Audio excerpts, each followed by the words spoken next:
things I think are important, things that need to be addressed, and then I will go into a list, and I will show you guys the list from now on, because I have a lot of topics that I cover, and I want to make sure that everybody gets their questions answered, because a lot of people have questions. A lot of people have questions, which is fair. I don't mind questions. So I'm just going to set up a little bit better now that I got the camera on. Okay, cool. How is everybody doing today? Let me turn on my comments real quick, and then I'll see. Hi to all messages are visible. There we go. How you guys doing? Do me a favor, everybody, hit your number 1 button, numero uno, and then go ahead and let me know where you're watching from, what city and state you're watching from.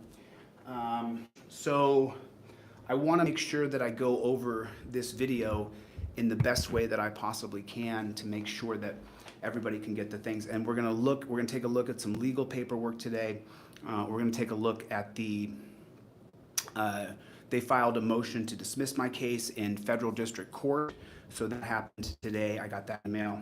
And now what we're going to be looking at is we're going to go over also what's not on that list. So let me put it on there. We're also going to put on here transparency.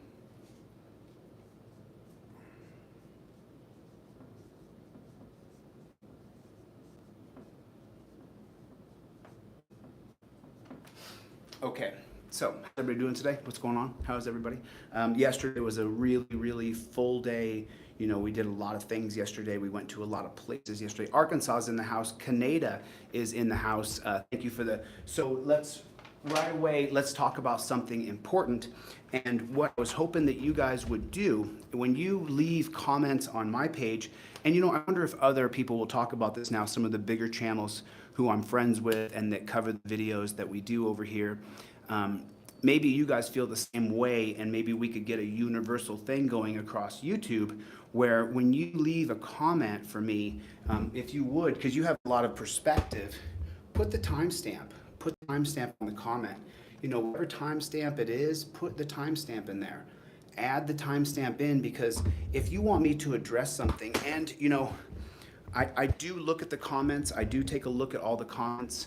I don't want you to think that I don't look at the comments, because I certainly do. I read some of the comments just long enough to block trolls, and then read anybody's who's absolutely amazing, that has come up with a perspective that maybe I haven't thought of before. And I'm always super grateful for a perspective I've never seen before.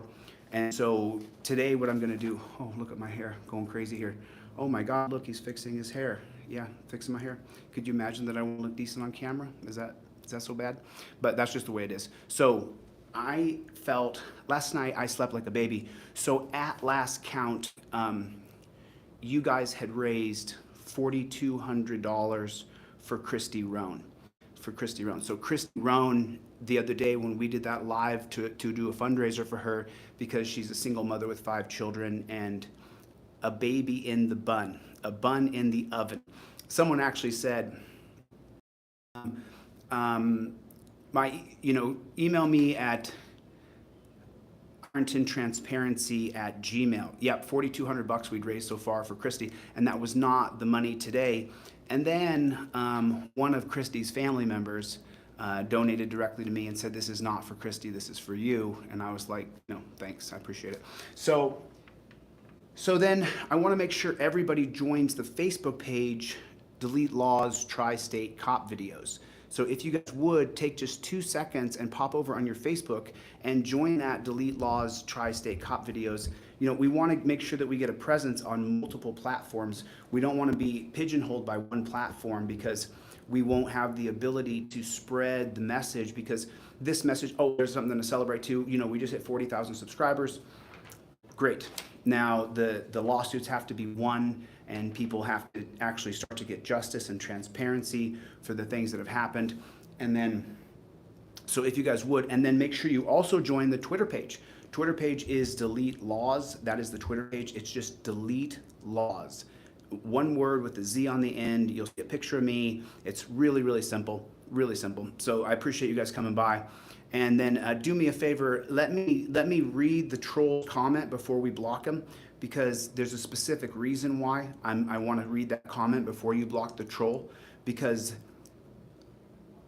I'm taking steps behind the scenes that people don't know about, and that's what I'm doing. So every single time a troll comes and says something, oh, what did he write? Let me just see what he wrote.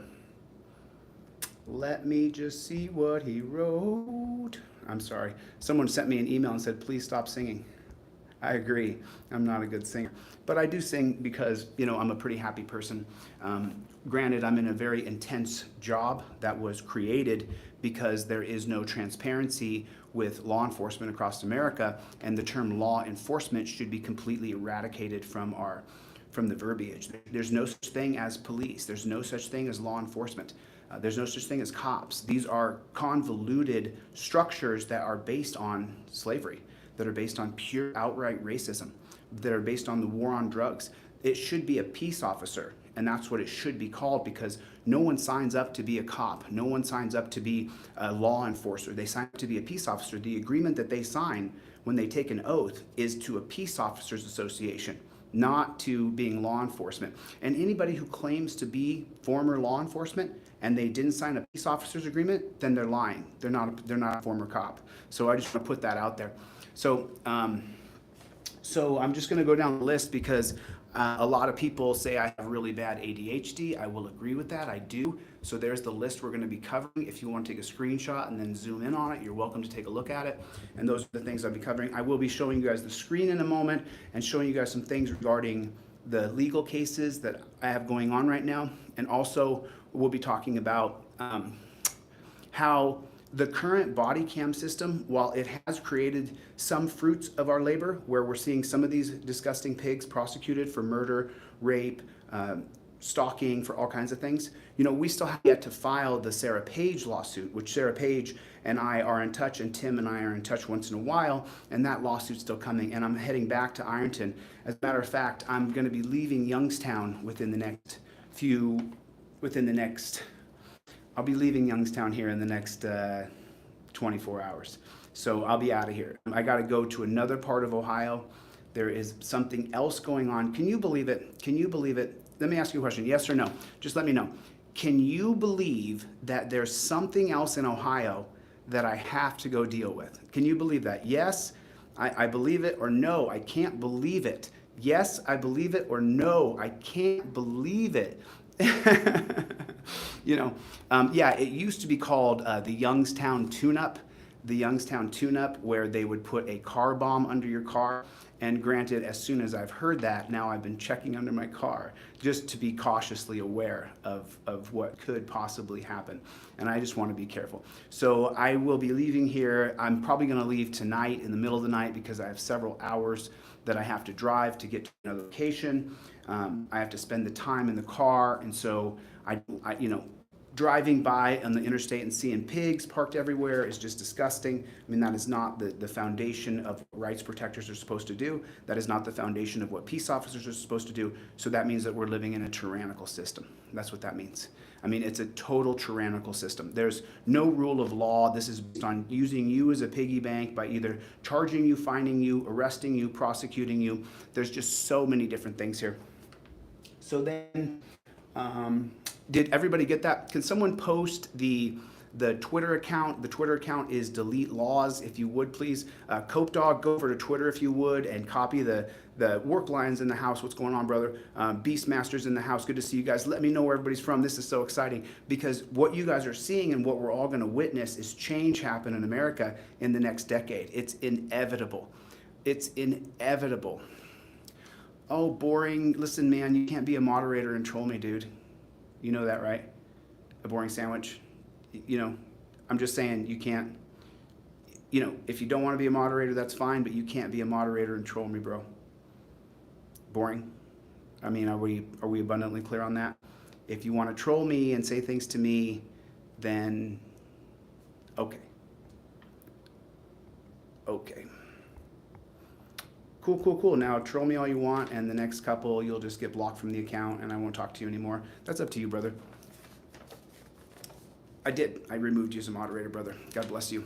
So, that's just not the way you do it, man. We have to work together to try to work together to create change. No matter how you see it, We all are on the side of change. James Freeman and I, what did you guys think of the debate? Did you guys see the debate on accountability for all? Dude, love you, brother, but I get trolled by lots of people. I don't want to be trolled by people who are supposed to be my friend because we disagree on the culture structure. We disagree on the social structure that would make it so it's a better country. Just because we disagree on something doesn't mean you troll my account. It's just not cool. You know what I'm saying? It's like, it's not cool. We're supposed to be, and just so you know, James Freeman and I talked before the live and during the live, and there's no adversarial against each other. We just disagree on the social structure that would work best for the United States of America. That's all. That's all. I understand that this is a passionate thing. I understand that people get triggered, but if you're gonna come on my account, brother, I get a lot of trolls, dude. You know what I'm saying? And I really like you, Boring. I got nothing against you, but you got to be somewhat cool. You know what I'm saying? This is what I'm trying to do and trying to create a movement here. And someone talking trash to me is just come on, dude. I thought we were friends, and if we're not friends, okay, we're not friends. If you think I'm whatever you think, then that's cool, dude. But I don't want to deal with it. And when it's someone that I've liked and trusted and had a good relationship with, So someone post that, and then make sure you guys put timestamps in when you leave comments on anybody's page, whether it be myself or Brian's or ASD Docs or Accountability for All, where that debate is hosted. Please make sure you go by there. Yeah, it's okay. Listen, leave him alone. He has his own ideas, and he's triggered, and he's upset, and he doesn't agree with me, and that's okay. We can disagree, but that doesn't mean that you want to throw the talk off course today. We can disagree, but that doesn't mean Lion and I don't agree on everything. That doesn't mean we have to sit and fight during a live, or you have to say negative things to me. I'm trying to project some information out to you guys that I have and that I know, and I'm just sharing what I know. And if you don't want to hear it, you can always go to another channel. And I really like you, but that doesn't mean that you get the right to troll me because I like you. It is what it is. It's like, it's not free speech if you're just harassing someone and throwing barbs at them as they're trying to go down a list of things that they want to share with others. That's not fair. So I'm just being out there. So anyway, if you guys would please, I have to announce this to you guys, please take your finger and reach down and hit the like button. If you're watching on your phone, you got to close the live box and hit the like button. But if you're watching on your computer, please take your finger and reach over and hit the like button. I would appreciate that. Thanks a lot. So then I am on day 3 of a very strict nutritional system and a very strict workout regimen. And so you're gonna see, it's gonna be really cool for you guys because you'll get to watch me. As you can see now, I'm slowly starting my body, my face, and everything starts to transform. As soon as you start to lose fat weight, as soon as you start to lose the dead cells that go around. So just so you know, as soon as you go into, I'm gonna save this talk for the next one, it's not on the list. I was just excited that change is happening. Yep. Let's focus on what we're working on. Okay, cool. And then there are a bunch of new subscribers. There's a bunch of new subscribers coming in, and I'm really grateful that you guys are here. Thank you for coming. What I want you guys to do is go and get the trifold. Go get the trifold. And the most important, well, they're all super duper important. And this one, by the way, this is a printed out trifold that I give away for free. You guys can get the same printout for free by putting free trifold in to DeleteLawZ.com. And a lot of people do get them for free. Not as many people buy them, but if you would please, and you're a new subscriber or you don't have a trifold, please go buy one. It's $5. And then we ship that to you from Santa Monica. Oh, and I want to point out to Remy that I sent the information to Shauna. We never got your order. We never got your order. We never did get your order. So, that's the whole thing, is I didn't get your order. And that's why we're shipping you one as soon as we get your address. Sometimes computers and systems make mistakes. And so I just want to make sure that Remy knows that I'm actually saying his name out loud or her name. I'm not sure who Remy, the gender or who the person is. So I'm just sharing with you guys. So on the trifold, when you get pulled over, the first thing, Remy, the first thing that you guys should do is he's going to ask you, where are you going or what are you doing? You want to make sure that you say, I'm invoking my Fifth Amendment right to remain silent. You can get this on DeleteLawZ.com, DeleteLawZ with a Z. You can get that there. So make sure you guys pick the trifold, and if they say don't film me, then you can cite the case law. And if they say to your passenger, give me your ID. Hey, D-Bar, send an email to Ironton Transparency. It shouldn't have been 3 weeks. You should have had it in 1 week. So if you guys did not get your trifold, I'll just pull up the screenshot and I'll show you guys that the dang system just deleted some people. It's incredible. Shauna actually has the screenshots. I have people's names on there, so I don't know if I want to show the whole screenshot, but it just messed it up. It just messed up. And so it's just so crazy. And then, I don't want to get into some different things. And then we are going to talk about transparency a little bit today, and we're going to go into videos that show that a body cam is just completely ineffective. A body cam doesn't make it so that you and I can see what's going on. A body cam that they can turn on and off is a horrible thing. A body cam behind someone pulling your arms out, we don't get to see what's going on because the arms of the gun are in the way. It's a horrible thing. We don't get to see the transparency. I don't really care what you think. Guild 6 build back better. I don't really care what you think. It's not your channel, and you didn't study what I've studied for 20 years, and you're not doing what I'm doing, so I don't really care what you think. So it's just the way it is. I don't really give a damn what you think, and I didn't notice you, and I won't notice you when I kick you out. So it's just that simple, dude. I've told the people who donate to me, I have a donor that's given me, in the thousands now. And there's donors who've given me in the thousands for me to keep going on this mission. And I told them very upfront, I won't give you anything. There'll be nothing you get. I won't talk about any topics for you. I won't bring anything up for you. I won't give you any benefits when I'm the governor. I won't help you in any way. I'll only work on the side of the people for the Constitution and for the Bill of Rights. I'll only work for those people. So I will not have anything to do with a benefit for someone else for financial gain for myself or financial gain to even keep this movement going. I simply will not. So I don't care what you think. Could you imagine that? My personality and the way I am, do you really think that I'm sitting there going, oh man, I wonder what someone thinks about this if I kick people out, if they troll me? It is what it is, dude. So if you guys haven't got the trifold, and then here's the big one. Here's the big one on the trifold, especially with the different laws in our country. They'll tell you that they can look into your glove box, or that they can look into your trunk of your car. Open your glove box. This case right here. I mean, this is a huge case if they want to search your car and look into locked compartments. They simply are not allowed. And then by putting this on film and showing the film, the video that you're making, that you showed the cop the actual case law, which is U.S. versus Bradley, and that you don't have a right to open my glove box, you don't have a right to open a lockbox, you don't have that right. You educate the oinker who's trying to violate you and trying to arrest you and trying to charge you with crime. And then the other thing is this. When you film a cop, and that should be every time you see one of these filthy pigs. When you see a cop, you hold your phone out, I'm filming you. First Amendment, I'm filming you. This goes right up to my iCloud, I'm filming you. You put the cop in his face, and you show him. Okay? You show him, I'm filming you right now, and you announce, I'm using my First Amendment right to film. Do not film the floorboard. Do not film the inside of your jacket. Show them you're filming. You have the right to film, and you film them. That's what you do. Okay. So if someone will please put the link for the trifold in the comment section here, so people know where to go and get it. You can get it for free too. This exact one that I have in my hand is the same thing you'll get. If you didn't get your trifold, please email irontontransparency@gmail. Email irontontransparency or DeleteLawZ@gmail. And please let me know if you didn't get your trifold. Some people, their order fell through because the thing messed up. The computer messed up. I'll prove it. I'll post it in community, and you guys will be able to see it.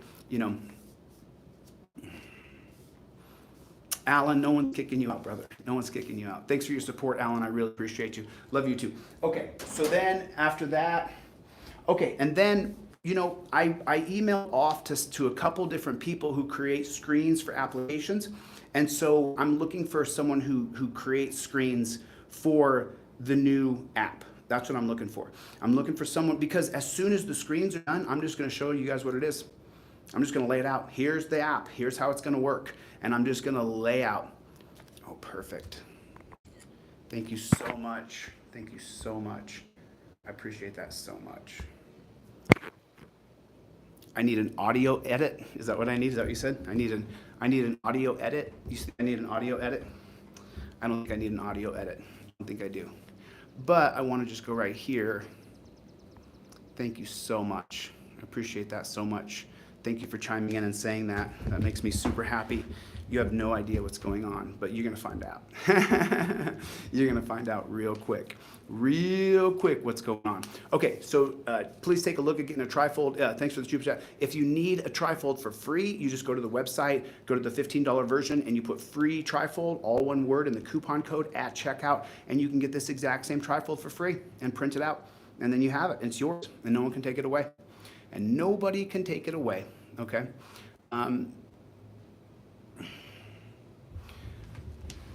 No, the Freeman debate was really cool. I really like James. I haven't heard he doesn't like me. I've heard we disagree on the structure of the structure for the culture that would work in this society. We greatly disagree, and so I had that conversation with him. We had it out. You guys can watch it on Accountability for All. Okay, cool. So I'm looking for an app person who makes screens. That's what we're looking for. We're looking for an app person who makes screens. That's what we want. We want to get that app person who makes screens, because then we can move forward with building the app. Tina, you haven't done anything. I'm reading your comments. You're still here. No one's kicked you out. I don't know what you're talking about, really. I should just turn the comments off so I can focus on what I'm talking about. So we're looking for the right person to build the app screens. Yeah, we're developing an app. And so we're looking for the right person to build the app screens for us. I did call some people in California who I've known for a long time. I haven't been back in California since October. So I mean, I still have those connections, but as you know, out of sight is out of mind, and I haven't had a relationship with those people lately. And so I'm trying to find someone who can, you go to DeleteLawZ with a Z, go to DeleteLawZ.com with a Z, and I recommend you get the indestructible trifold. It is $25, not everybody has $25, and for that reason, I've made it for free. If you can afford, thanks, John. If you I know it. If you can afford to buy one, then buy one. If not, get the free trifold and use it at all times. So I just want to make sure I cover everything. I want to cover absolutely everything that I can. So I want to make sure that we're looking for someone to build the app screens. If you know someone who can build app screens, and that's what they do. I'm not looking for someone who I'll do it and I know Photoshop. No, we're looking for someone who builds app screens, where they say, here's the portfolio of app screens that we built. And then if it's too big of a fee, then I will crowdfund that fee. And we will build a new app that is, I mean, out of this world dope. I mean, it is out of this world dope. Tina, I see your comments. I don't know what you're flipping out about. I don't understand.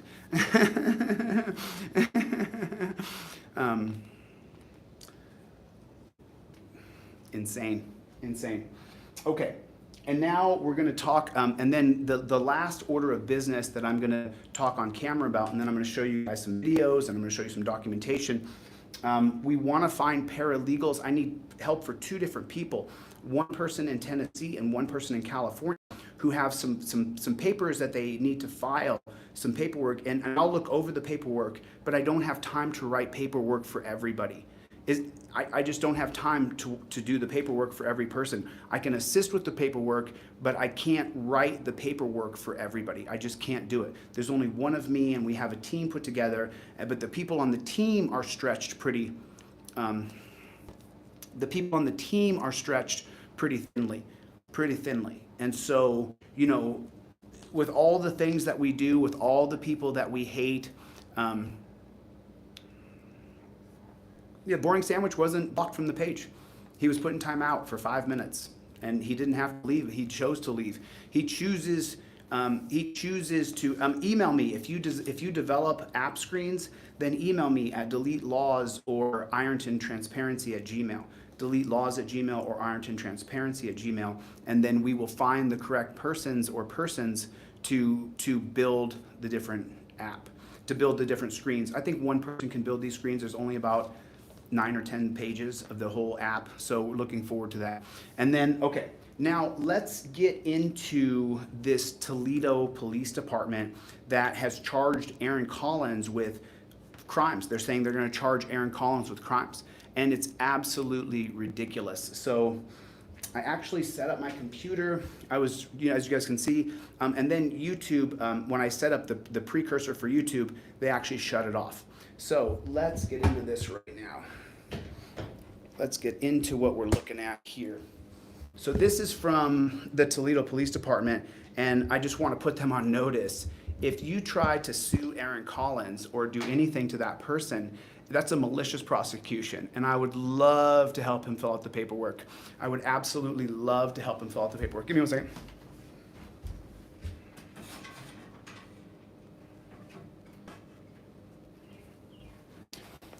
I would love to help him fill out the paperwork to sue you dirty tyrants. That's what I'd love to do. So if you maliciously prosecute this man, let me drop down my camera a little bit. And I was trying to get set up here quickly, so I got the computer set up. Let me flip this around. Okie dokie. So that's here. Oh, you know what we should do? Let's use the big computer. I just got it all set up. Okay, that's coming on right now. So we will use the big computer as soon as it boots up. I took the time to set it up before I came on the live. So this is what they sent to. This is what they sent to Aaron Collins. They threatened to charge him with contempt of court, violation of a protection order, and menacing by stalking or engaging in a pattern of conduct. And then right here, they list the person as Katie Keister, the one who's getting in the keister by Peter. And I don't know Katie Keister. I don't know any of the people involved. I only saw an auditor activist get arrested. Perfect. Thank you so much. Thank you so much. God bless you, brother. God bless you. I appreciate that. So here's what they said. That Katie Keister here, that she has a statement obtained that she's being harassed, but she's a public employee. She can't. That's not how it works. And so then I open up this here, and then here's the people being charged with stalking, and that's going to be Aaron Collins, his friend David Paul, and then down here they list Jose DeCastro. That's me. And then here's the statement by the Toledo Police Department and their lies. It says at approximately 1300 hours, Katie Keister came into the building to report that Aaron Eugene Collins and David Paul continued to harass her. Collins was arrested on April 29th, 2020. Reference Toledo Municipality Court case. A no contact order was issued by Judge Coleman. Jose Maria DeCastro is now harassing Keister on behalf of Collins and Haas. So let me read that to you again. Jose DeCastro is now harassing Keister on behalf of Collins and Haas. Let me warn you stupid prosecutors and you stupid pigs in Toledo. Let me make a clear warning to you. I'm going to write a sworn affidavit tonight, and I'm going to send it over to Aaron. I had never met Aaron Collins. I'd never communicated with Aaron Collins. Aaron Collins and I've never seen his videos. If you in any way, shape, or form move forward with the prosecution based on these grounds, after you receive my sworn affidavit, and you have to consider all and any evidence possible before you charge someone, you will be sued for malicious prosecution under Thompson versus Clark 2022. Let me make it clear to you prosecutors and pigs in Toledo. I don't know Aaron Collins, so there's no way I was harassing Keister, who was apparently having an affair with Darnell Peters. There's a lot of rumors from a lot of people that Keister and Peters were having an affair. I don't know Keister. She's a federal public employee. That means as a journalist, when I get information, I'm allowed to disseminate the information. That's just a simple fact. I'm not investigating Keister. I'm investigating Peters for arresting Aaron Collins. I had no idea of a restraining order. I had no relationship with Aaron Collins. I didn't know any of the details of the case. All I saw is that he was wrongfully arrested by Peters, and I simply will not watch someone get arrested for using their camera. I won't watch it. Now, I have a lot of cases going on right now.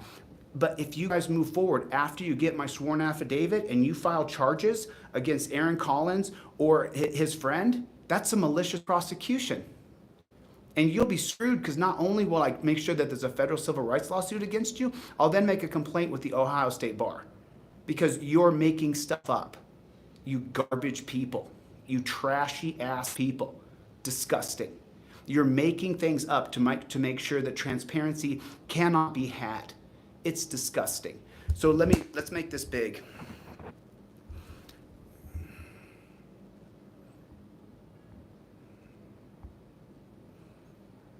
Okay, so let's make this big. Let me put it on the big screen here.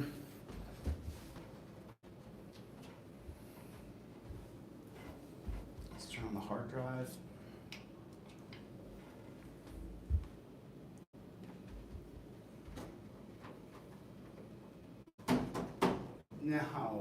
No. No.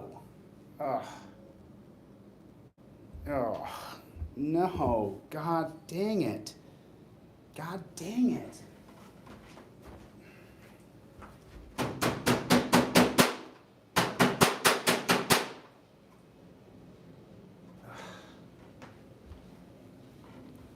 Okay.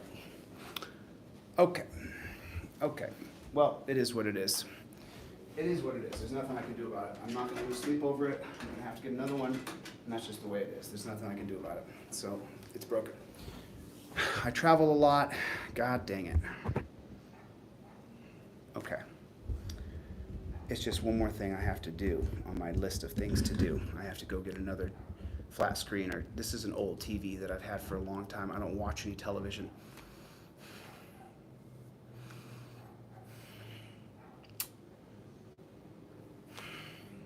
Okay, I'm a little thrown off. That's okay. That's okay. We proceed. I can use my laptop. I'll just lower this back down a little bit, and we'll just use the laptop.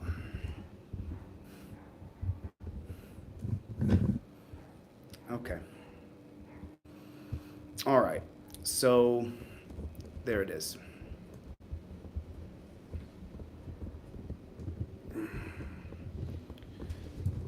Okay, sorry, I'm a little disoriented now that happened. I had the same idea here I wanted to pull up on this. Okay. So we continue down the road. So this is to the DA and the prosecutor. I'm going to put a sworn affidavit together tonight. No one used Jose Maria DeCastro to harass Keister on Collins and Haas' behalf, because I don't know those people. All I saw was someone get arrested on camera for filming a federal employee in their active duties, which is the law of the land. You can absolutely film anybody who's doing.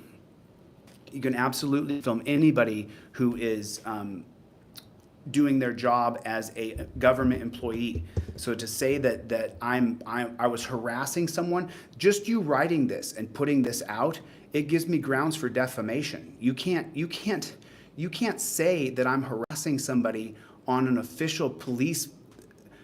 What is this? This is a Toledo Police Department right here, and society. And then here's the reference number for the case. You guys have effed up. You guys have effed up. It's just incredible. It's just incredible. You silly people. You silly people. You guys don't understand. I sue people. I'm going to sue you guys. And you guys want to have some fun? Go to justia.org and look up DeCastro versus Pam Wagner. Look it up. Just go look it up, DeCastro versus Pam Wagner. And then we'll look up Freeman versus Spuljarek. And then go look up Lofty versus Holman. Go look it up. Lofty versus the Forney Police Department. And so let's get into those things.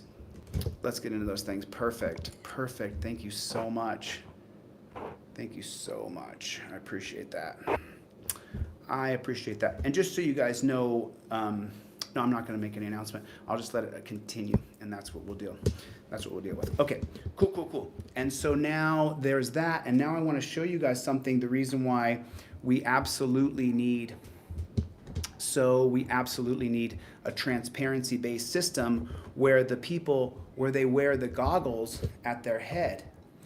That's the most important part, and that's what I want to talk about here today. That showed Apollo Alto and the dogs attacking people is just disgusting.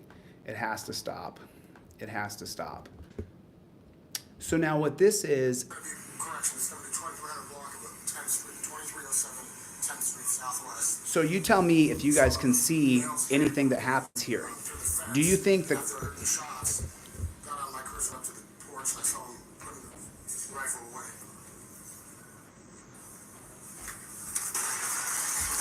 Do you see what happens? Can you see what's happening there? I can't. Can anybody see what's happening there? I can't. Shots fired. Police, get down now! Okay. Can you see what happened there? Because I can't. I have no idea what happened.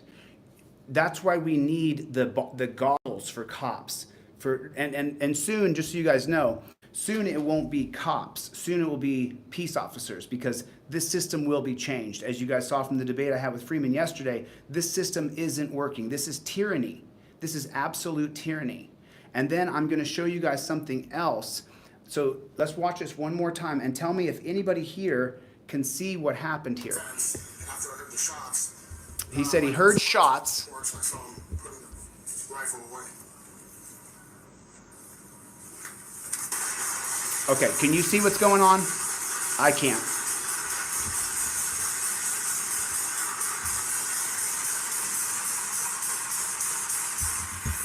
Just an absolute disregard for children, for other people. He must have shot off 20 rounds, emptied his clip. A complete disassociation of what happens when a bullet is fired. When you shoot a bullet, it travels through walls, it'll travel through concrete, through trees. You don't just shoot 20 rounds like that because you're a scared little piggy. You don't do that. That was insane. If there's someone inside there shooting, which we don't know if there was or not, we have no idea. And then we don't know what he's shooting at. We have no idea. It's just incredible to me. So now let me pull up something else for you guys here. Okay, so now. First at 6 and on just one station. First at 6 and on just one station. Questions tonight after a tough takedown by police. A tough takedown? What are you talking about? That's not a tough takedown. This isn't a tough takedown. He's on top of the guy beating him. He's throwing elbows. The guy's balled up like a shrimp. That's how shrimp swim, just like that. He's on there beating the guy. It's just incredible. It's just incredible. I mean, look at this. He's got him on the ground, and he's pounding his head into the ground. He's holding him. Look what he's doing to this. He's putting his hand behind his back. Look, he's got his hand behind his back. He drove his head to the ground and broke his teeth. Look at the man. That's transparency. That's equal. That's equal protection under the law. That's just disgusting. That's just disgusting. And so this guy then says, no, man, you shouldn't have done that to me. That was wrong. That was wrong. It was absolutely wrong. And then I want to show you guys something that is just mind-boggling. I got to watch part of this last night before I fell asleep. But I want to show you guys something. And this, again, is going to go into the groups, into groups here. And then I'm going to go into, so that's, now take a look. I want everybody to join this page right here. DeleteLawZ Tri-State Cop videos on Facebook. We only have 700 members. There's 500 people here. There's 500 people in here. That means this group should go to 1,200. You guys should pass this around. Everybody should join this page and then post your cop videos in here. That's the whole point. That's why I made this page. I can tell you, Chille's coming back to Ironton in the next few days here. I'll be back very, very soon, sooner than I want to say. I don't want to get into what and when, but I want to show you guys something.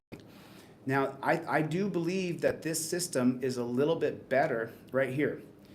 You see, now listen to the video. Revolutionary 360-degree tested in Chilton could be ready. So there's a video here I want to show you guys where or I could say in here. Robinson said when it comes to technology, law enforcement also feels 3 steps behind. This is no longer the case. We're not just on cutting edge today. We are the cutting edge. We're the first group ever to be part of the 360-degree body camera technology. This is the first time for America. So what they're doing is this camera, the 360-degree camera, isn't for you. It's for them. And you're not going to be able to get the camera system. You're not going to be able to get it. You won't be able to get this video. 15 years, all three of us daily relationships interacting with each other. It's just incredible. They're talking about how the camera system is going to benefit cops, how it's going to help cops. Is that what you want? You want more benefit for cops? You want more, you want more, Rob, I don't know what you said, dude. You might have said something. You might have posted something stupid. We have a lot of interest. I hope law enforcement that wants this product, I hope they have access to it. Hey, Next 360, why don't you call me? Why don't you call me? Because you know who needs this the most? The citizens of this country. That's who needs it the most. Citizens of this country need this camera system more than these dirty pigs who are using the cameras against us. That's what's happening. That's what's happening. I mean, this is the deal. This is what's going on. This is what's going on, is they're using the camera system against us. So let's put this into YouTube and see what pops up as far as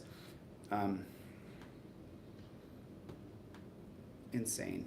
I want to get this. I want to get the video that I saw on this because I want you guys to see it. Cops using 360 cameras. Watch this. I want you guys to see this. Testing the GoPro 360. I don't want to get a copyright infringement either. So if we don't embrace the camera systems before the cops continue to add them, right now, if the cops shoot you or shoot your brother or shoot your cousin or shoot your best friend or shoot your lover, then you can't get the camera system. You can't get it. You cannot get the camera because the Fraternal Order of Police has been funding ex-pigs to get the cameras. And what I mean by that is the Fraternal Order of Police has been funding ex-pigs to be elected into different legislatures around the states, and then the Fraternal Order of Police writes the bill that they give to the ex-pig. The ex-pig then submits the bill, and then the Republicans and Democrats who don't care about us, they vote to approve the bill that says that the body cam footage belongs to the police agency who shot it, even if you get killed. You guys remember yesterday when I went to the pig shack and I said, hey, I'm filing a Freedom of Information request for the body cam footage, and they said, oh, they won't be able to give it to you because it's an ongoing investigation. That's exactly why we want it now. That's why we want it now. The camera doesn't lie. What do you need to hide the body cam footage that we think that we saw a gun be planted? Why do you need to hide that body cam footage from us? Why can't we see it now? Because it's pigs investigating pigs, and then they'll go, we did our investigation and found no wrongdoing. Are you going to release the body cam footage? Oh, no, it's too violent. How about the guy that got shot, James Sheets? How about him that got shot 28 times? But you're not going to release the body cam footage because an ongoing investigation is going on. And then after the investigation is concluded that no one planted a gun, there was no wrongdoing, you're going to release the body cam footage? No, it's ours. The legislation says that we have the right to have it. And we're going to write a reason why. It's just disgusting. It is just disgusting. It truly, truly is disgusting. I'm just so ticked off that TV is broken. God dang it. God dang it. It's just so frustrating. It's just another thing I have to do. God. I haven't even done my laundry in 3 or 4 days because I just have to get more things accomplished. More things accomplished. So we just want to make sure that we always are filming cops, and then you're posting those videos on DeleteLawZ Tri-State Cop videos. Make sure you guys do that. The app is super exciting, super exciting. Someone just mentioned the app. It is so exciting because it is a game changer. The app that I've developed, I designed it because I sat and watched auditors, activists, persons for transparency. I sat and watched them for 25 years. And I never said a word. I said a word one time in 2012 after Eric Garner was murdered in 2014. And then after that, oh gosh, you're probably just, I don't know if, is Delilah trolling or is she actually offering something constructive to the conversation? Because if you're just trolling, you can go troll somewhere else. Listen, there's channels that hate me. Go to those channels. There's lots of channels that hate my guts. Go to those channels. If you go to the channels that hate my guts, man, people are going to respond to your commentary with amazing, like, yeah, you're amazing. The whole channel's dedicated to me, every bit of it. Go there. Go there. The people there are going to really appreciate your commentary. They're going to be like, bash Chille. Yeah, let's do it. So it's like, it is what it is. And then I'll just say one thing about the trolls. You know, here's the thing. If I was a felon or had ever been charged with a felony, I wouldn't be allowed to carry a gun. If I'd ever been charged with domestic violence, I would never be able to carry a gun. I couldn't carry a gun that I openly carry. The people would look it up and they would charge me. Pam Wagner told me in court, I know you don't have a criminal record because I looked it up. And I said to Pam, well then give me the data so I can post it publicly about any criminal record I've ever had. And then just so you guys know, a restraining order is not a criminal record. And if you haven't noticed, I'm a pretty intense guy. If I look at you and say, you back off, and if you come anywhere near me, we're gonna have a problem, the person can file a restraining order against you and say they were scared. That's not a criminal record. That's just not. So it's just ridiculous. Yeah, felons, I don't think there should be any limitation for your gun rights. I don't think there should be any limitations. Adam Lanza didn't exactly go and register for his guns. He killed his mother, stuffed her under the bed, took her guns, and killed a bunch of kindergartners. Now, there's people who believe that was fake. You're welcome to believe whatever you want, but the question still remains. Did Adam Lanza have to file for a permit? It's preposterous. It's preposterous on its face. It's ridiculous. So then I'll pop back into it again because we need to generate more sales. We need to generate more sales. And this will help you. I want you guys to go to DeleteLawZ and get the trifold. Go and pick up and purchase this trifold. Whether it be the $15 one or $25 one, buy one and put it in your car, put it in every car. Have one for each car. If you use the free download, then print out 10 of them and put one in each car, keep one in your person. Do not talk to cops. Chuck Bronson in the hizzy. What's going on, Chuck Bronson? How you doing, brother? Good to see you. Good to see you, Chuck Bronson. I guess I'm having a bad hair day. I was actually going to dye my gray today. I got a box of dye, but I just was a little bit pressed for time. I didn't have time. So yeah. Yep, and then we are looking for someone to build the app screens, the screens for the new app that I've designed. And it is, you can ask Shauna, she's not in here. And then if anybody did not get your trifold, contact DeleteLawZ@gmail or Ironton Transparency at Gmail. There was no suit dismissed. There's been no suit dismissed. So it is what it is. You know, it is what it is. So yeah, too bad Tulsi's a gun grabber. Tulsi had my support. That was actually Brian from High Impact Flicks who we went through the website together and we read her website and she wants to take away our guns. She wants to call them assault rifles. I've never heard of that before. What's an assault rifle? I have no idea. It doesn't exist. It's just, oh, thank you. I appreciate it, Cody. Probably not. Probably not. You know, you can think that dyeing your hair is feminine, but you know, I don't think it is. I like to look the best I possibly can. I want to be as attractive as I possibly can. Is that bad? Well, I guess, you know, you could think it's bad, but I don't mind. You can think whatever you want. I don't really care. I was going to dye my gray just because it looks a little better when my hair's all dark. I've dyed my hair since I first started going gray when I was 32. I know people say no dye ever. We all have different perspectives, you know, but I don't care what your perspective is. I don't care. I don't care. DeleteLawZ@gmail. So go make sure you guys pick up your trifold. Remember, we need a paralegal in California and we need a paralegal in Tennessee. There are two supporters who definitely need, and the reason why they need it is because they're trying to file Freedom of Information Act or a public information request, and I don't have time to research the exact sunshine laws in California or in Tennessee, and these people are amazing people and they just need a little bit of legal help. Someone who's willing to volunteer their time to help them out, and then I will review the paperwork.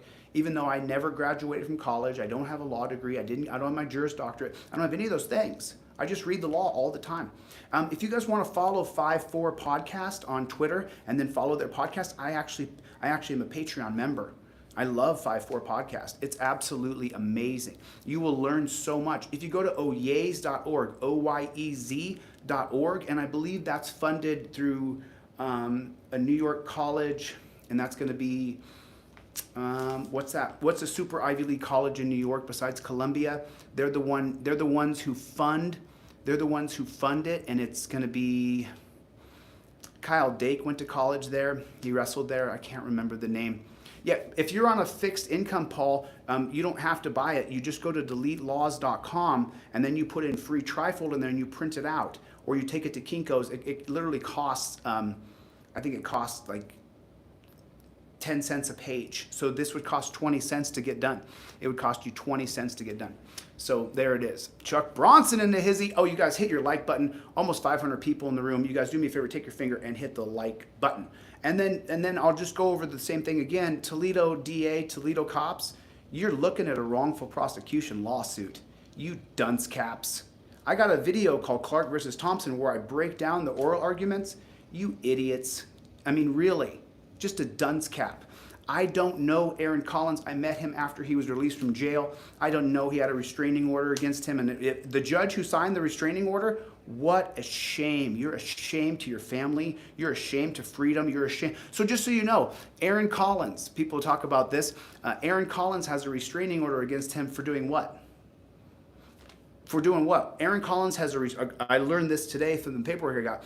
He has a restraining order against him by Katie Keisters. For what? For what? What did he do? Did he threaten her life? Did he do anything to her? Let me ask you guys a question. Can someone type in the comments here what Aaron Collins did to Katie Keister for him to get a restraining order granted by a judge against him? Can anybody tell me what he did? He filmed her when she was doing her job. So you can get a restraining order against someone for anything. You just say, I don't like what they're doing, and then a judge will rubber stamp it. Yes, 100%. How many people? Aaron Collins did what? Just go ahead and list it. Yes, Aaron Collins deserves a restraining order, or no, he does not. Which is it? I mean, I just want to know. I just want to know. Yes, Aaron Collins deserved a restraining order, or no, he did not.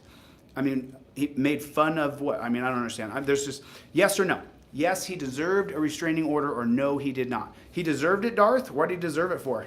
Yes or no? For filming. He got a restraining order filed against him for filming.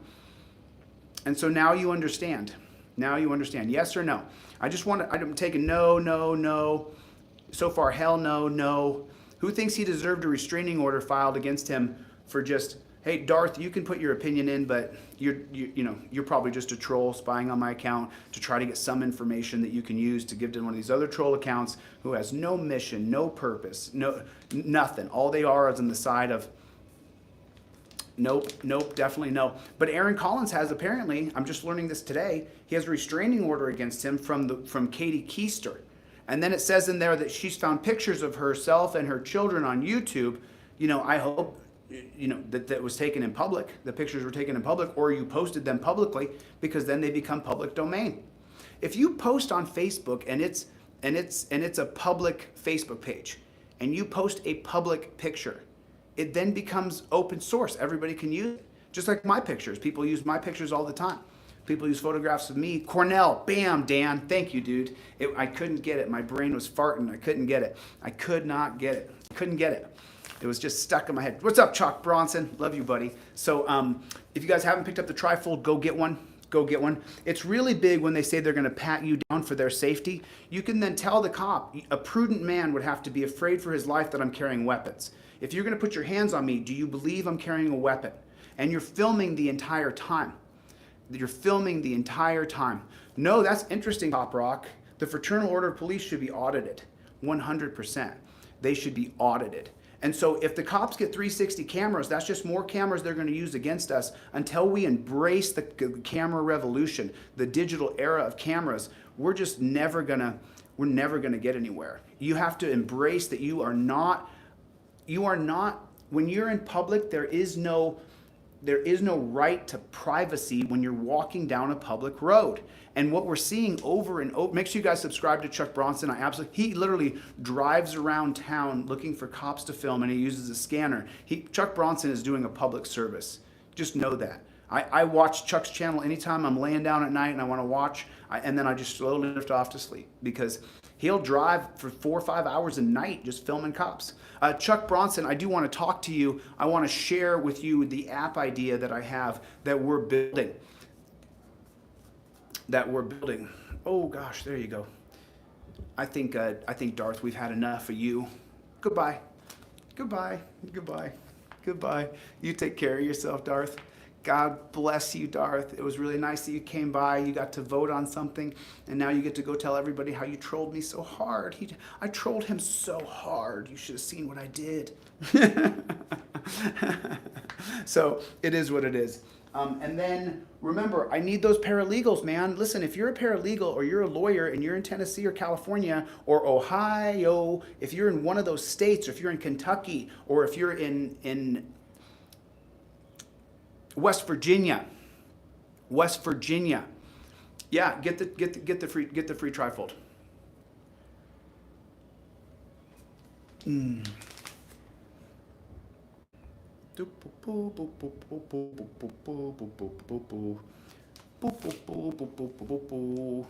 Hey, there we go. Just write it down in here so everybody knows how you did. Did you have a good day today, or did you have... How was your day? How was your day? How was your day? Kelly, I'll be laying out in the next week or so. How's everybody doing? How is everybody doing? Did everybody see the James Freeman debate over on Accountability for All? Make sure that the 450 people in here go over and 426, go over there and make sure you subscribe to Accountability for All. Accountability for All is a solid friend of mine. He has backed me up. And also Don Andre Investigations. Don Andre Investigations is absolutely incredible.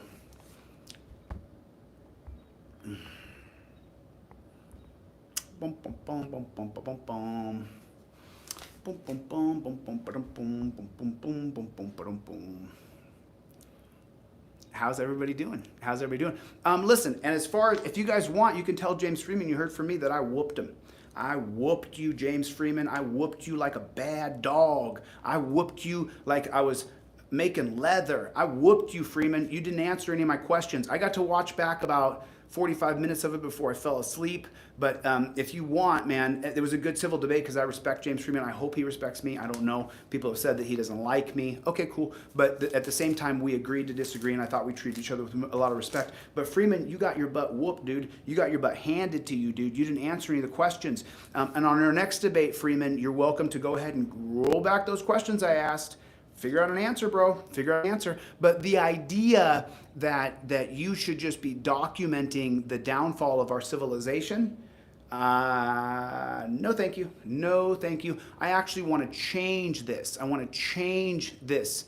The debate is on Accountability for All. That's the name of his channel, and that's Josh Abrams. Accountability for All. If one of the moderators will type the... thank you, Chuck P, for putting the product in there. Go buy this, guys. If you can afford to buy it, buy it. If you can't get it for free. And that's what I sell. I sell this to make a living. That's what I do.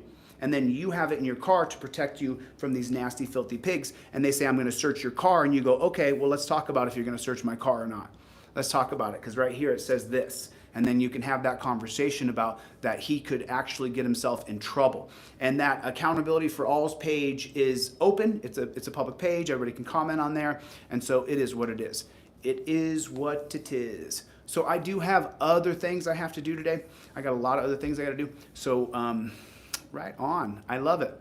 Yeah, I appreciate you guys. Thanks for the support. I do have all of my different, you can donate through the app, through the website, DeleteLawZ.com. Thank you, I appreciate that. I have pay apps on there. There's all kinds of ways you can support what we're doing, and I do appreciate it. I literally raise money from people to support what I'm doing, and I don't feel bad one bit. I feel amazing. I feel really gifted and loved that people want to donate and buy my products for me to keep doing what I'm doing, and hopefully people can see that I am working for the people, and that's what I'm doing. And as a matter of fact,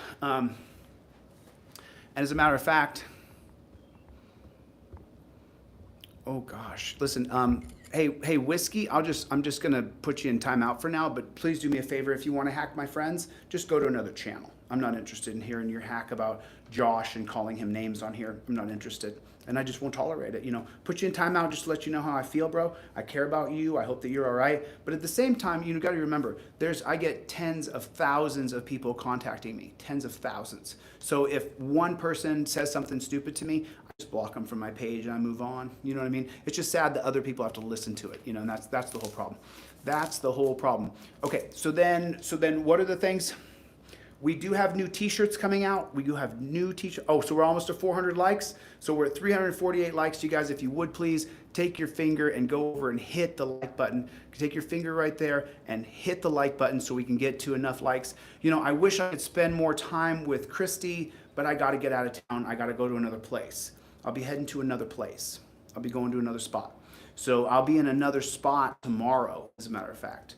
I'll be in another spot tomorrow, but nobody knows where that is. And I'm not going to tell you guys where that is, but I'm going to another spot tomorrow because you know what? I cannot allow tyranny and death and the molestation of our rights and of our persons. I just can't allow it. I can't allow it to happen and then not do everything I can to change it. I just simply can't. I have to do what I do. I have to do what I do. Yeah, we do have some We Don't Stop shirts coming out pretty quick here. We have some different things coming out. So we're doing what we're doing. We are doing what we're doing. And that's what we're doing. So I'm looking forward to that. What about you guys? Do you guys have any questions you want to ask me? Chuck, I need a UX UI developer, someone who can do the screens, because as soon as we do the screens, you know, then what we're going to do is we're going to show those screens. We're going to show those screens, and I can't wait to show those screens. I'm really excited about it. I'm really excited about it. I can't wait to show you guys the screens of the app. And then, yes, I am Frogger, still running for the governorship of Ohio. That's why I'm going to so many different places. That's why I'm going to so many different places. So UI, UX developers, people who make screens, you know, let me know what you guys want to do. If you can come in, looking for paralegals and lawyers in Tennessee, California, Ohio, West Virginia, and Kentucky. Anybody wants to jump in and throw some time in, we would appreciate it. And then I'll get your number, Chuck. And then to the Toledo District Attorney and to the Toledo Pigs, you think you can wrongfully charge people? You better be very careful. You better be careful. Because when you're listed in a federal civil rights lawsuit, you'll decide, oh man, this sucks. Because then you got to go to court. But me personally, I'm learning federal rules of procedure. I love going to court. It's my favorite. It is my absolute favorite. Oh man.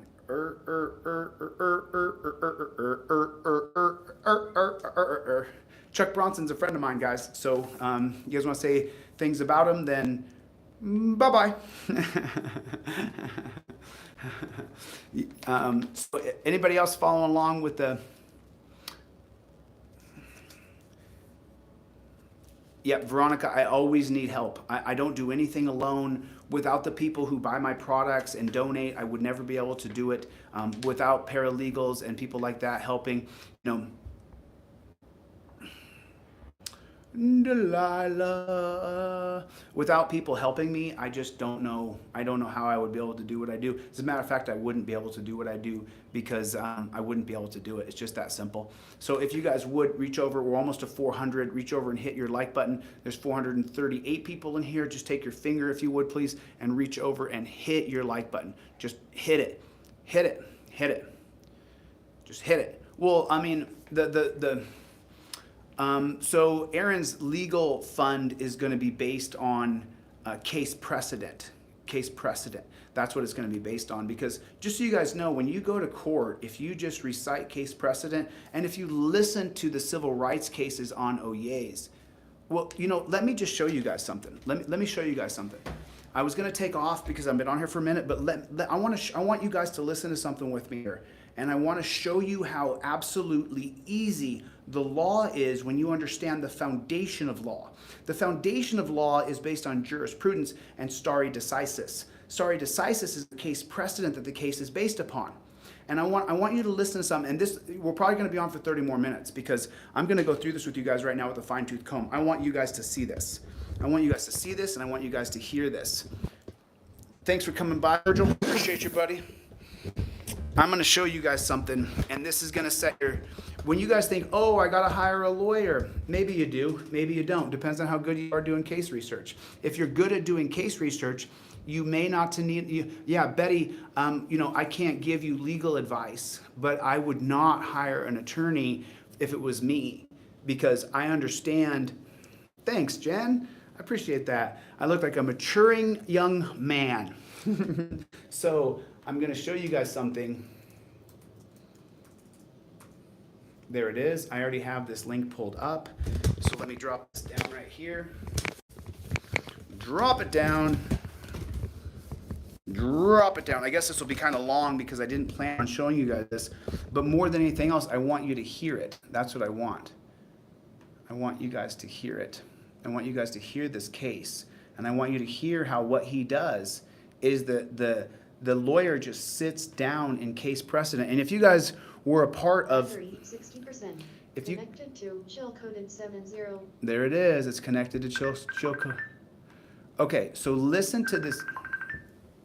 Listen to this oral argument. Oh, horrific. Guys, I don't answer phone calls, so please don't call my phone. I will never answer a phone call. I will never pick up my phone. It just won't happen.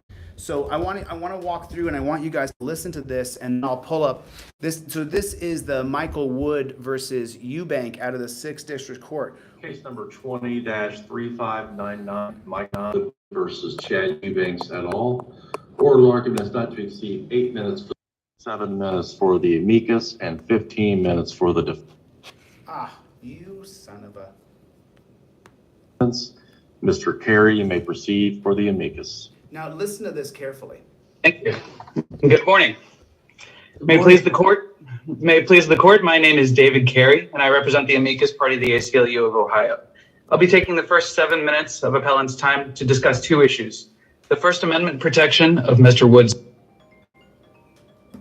and how the district court got that Call from case law in the probable cause analysis on a constitutional question. Ms. Coulter will be discussing qualified immunity and the remaining elements of Mr. Wood's retaliation claim, and she'll be reserving 1 minute for rebuttal. So I'll start with the First Amendment question. Under federal precedent, which controls this question, Mr. Wood's speech did not constitute fighting words. Now, the fighting words exception is always narrowly construed, but... Okay, so let me give you guys a little bit of backlog here real quick. So Michael Wood went to a state fair, and he was wearing a shirt that said, F the police, or something to that regard. Pretty much that was what it was. It said F the police, or I hate the police, or whatever it said. But it had some sort of what you could consider vulgarity. Let me turn this around so you guys can hear what I'm saying here. So it was, and this is what the case is based upon. And then what happened was, let me just show you, and then we will listen to the case study.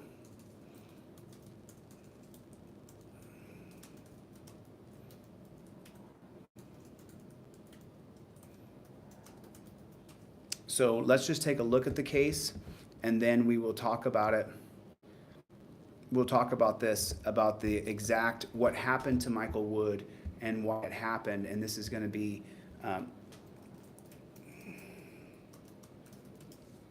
let's get into this here. So right here, so this is someone else's channel who I don't know, so I don't want to use their channel. I think Brian covered it. But there is actual raw video, and I want you guys to see this because you're going to learn so much right here. This is a raw body cam. Michael Wood arrest, Ohio. I don't want to get a strike for using someone else's footage, and that's what they did. That's not the video, but let me show it to you guys. But I want you guys to see this because it's really important. Let me go Michael Wood t-shirt. Let's try it like that and see if it pops up. Still don't have it. What a bummer. What a bummer. But it's supposed to be here somewhere. So anyway, just let me give you the backlog. So he was wearing a t-shirt that said F the police. And then when the cops got there, he had changed his t-shirt because I believe the people he were with didn't want to deal with the problems of the police state, prison state, harassing them and bothering them. And so I didn't plan on going over this, but this is the reason why when people say, oh, you have to hire a lawyer. Well, do you have to hire a lawyer, or do you just have to know the case precedent that would be the determining factor for your innocence, because the case has already been decided on a different case? And so that's the whole story here. Michael Wood went to the Ohio Fair of some kind, the Ohio State Fair, or whatever it was. And then what he did was he was wearing a shirt that said F the police. And then he was with a few people, his girlfriend or whatever. And then he took the shirt off and changed it. And then the fairgrounds manager and a bunch of pigs came at him and he said, hey, F you. I have a right to say anything I want. And Michael Wood was correct because the case is going to go into our favor here. And so now let's listen to these orals. 3 aspects of this case limit it even further. First, that the great majority of his speech was addressed to police officers. Second, much of his speech involved substantive criticisms of public officials. And third, the rest of his speech made a violent outcome far less likely.